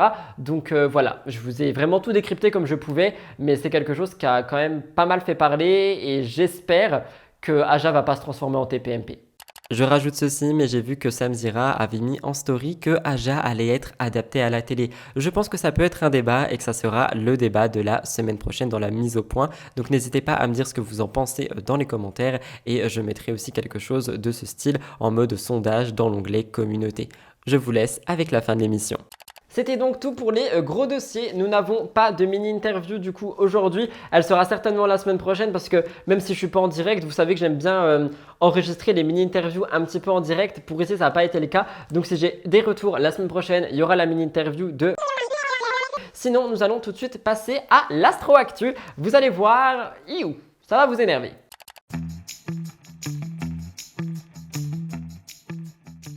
Pour l'Astro Actu de la semaine, on est sur Mercure rétrograde. Et oui, ça faisait un petit moment, mais Mercure est en rétrograde et par conséquent, ça a des petits impacts. Ça va durer jusqu'au 15 septembre et la planète se situe dans le signe de la Vierge. La rétrograde de cette planète va durer 3 semaines et on pourra ressentir pas mal d'effets sur tout ça. En astrologie, ça signifie que ça a un impact sur la technologie, les transports, la communication. On en a déjà parlé lors de l'ancienne rétrograde. Cette fois-ci, c'est quelque chose qui va être assez surprenant et surtout dur et en fait il va falloir vraiment profiter de Mercure rétrograde pour diminuer le temps d'écran, pour prendre plus de temps pour nous et pour vraiment ne pas avoir de grandes décisions, de grands choix à faire, de grands changements professionnels et personnels parce que malheureusement ça pourrait être stressant et compliqué. Notamment, voici ce qu'on peut éviter avec Mercure rétrograde, enfin du moins pendant la période. Commencer un nouvel emploi, essayer de régler un conflit, se lancer dans un grand voyage, signer un contrat, faire réparer sa voiture, débuter un projet pro ou perso très important,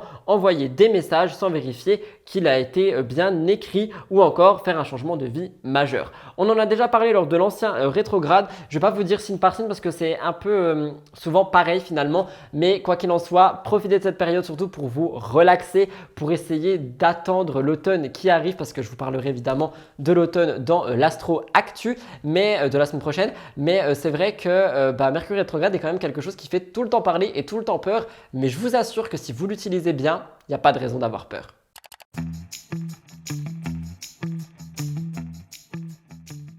Pour la découverte de la semaine, c'est très rapide, mais je vous parle de Twitch étant donné que j'ai découvert une streameuse, Lowini, que j'apprécie énormément. Elle joue beaucoup à Disney. C'est un jeu que je suis en train de saigner actuellement. Elle a aussi un compte Instagram, TikTok et fait des vidéos sur YouTube. Tout sera dans la barre d'infos. Je vais vous laisser avec un extrait, mais je trouve que c'est un contenu qui est ultra frais, friendly et je l'écoute beaucoup comme Cohen d'ailleurs quand je travaille sur mon ordi et que j'ai un Twitch juste à côté. J'écoute beaucoup Lowini et Cohen pour le moment. Il y a aussi Charline Cherry si jamais vous cherchez une streameuse très active. Donc voilà, on est sur une découverte de la semaine très Twitch. Je vous mettrai les liens de Lowini dans la barre d'infos. Je me demande s'il n'y aura pas du monde qui viendra plus tard. Mais pour l'instant, on a La Belle et la Bête avec notre personnage au milieu et le livre qui, je pense, pourra faire partie des quêtes principales avec Belle. Ensuite, on a sur la gauche, ça m'intéresse beaucoup, on a Mère Gothel avec une sorte de flacon de potion. Et derrière elle, on a les items de l'étrange Noël de Monsieur Jack. Du coup, ça valide bien les théories qu'on avait sur le futur pass des étoiles, qui était centré sur 3 thèmes, je le rappelle. L'étrange Noël de Monsieur Jack, Halloween de manière générale, et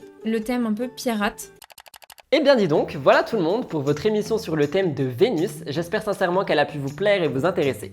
Si c'est le cas ou que vous avez au moins appris quelque chose, n'oubliez pas de liker l'émission, ça aide beaucoup pour atteindre les 1000 likes. Ça fait 2 semaines de suite qu'on les a. Si on les a encore cette semaine, franchement, juste merci parce que ça aide tellement à faire connaître l'émission. Je vous le dis, c'est pas forcément pour gagner des abonnés ou quoi que ce soit, c'est vraiment pour développer l'émission un maximum. Je vous l'ai toujours dit, mon objectif d'abonnés est 50 000, on s'y rapproche peu à peu et très doucement, mais je préfère avoir des gens sûrs derrière moi qu'avoir des grosses communautés qui arrivent d'un coup. Par conséquent, pour moi, mon objectif pro, il arrive, tu vois. C'est vraiment faire développer l'émission qui m'intéresse aujourd'hui. Donc n'hésitez pas à partager sur les réseaux sociaux en m'identifiant. Vous m'envoyez le fait que vous me regardez, mais n'oubliez pas de me mettre en story en m'identifiant. Ça permet de faire connaître à vos amis, vos connaissances, l'émission. En ce qui me concerne, je vous laisse là. Rejoignez-moi sur tous les réseaux sociaux. On se retrouve très prochainement pour l'emoji de la semaine. Nous sommes sur une planète.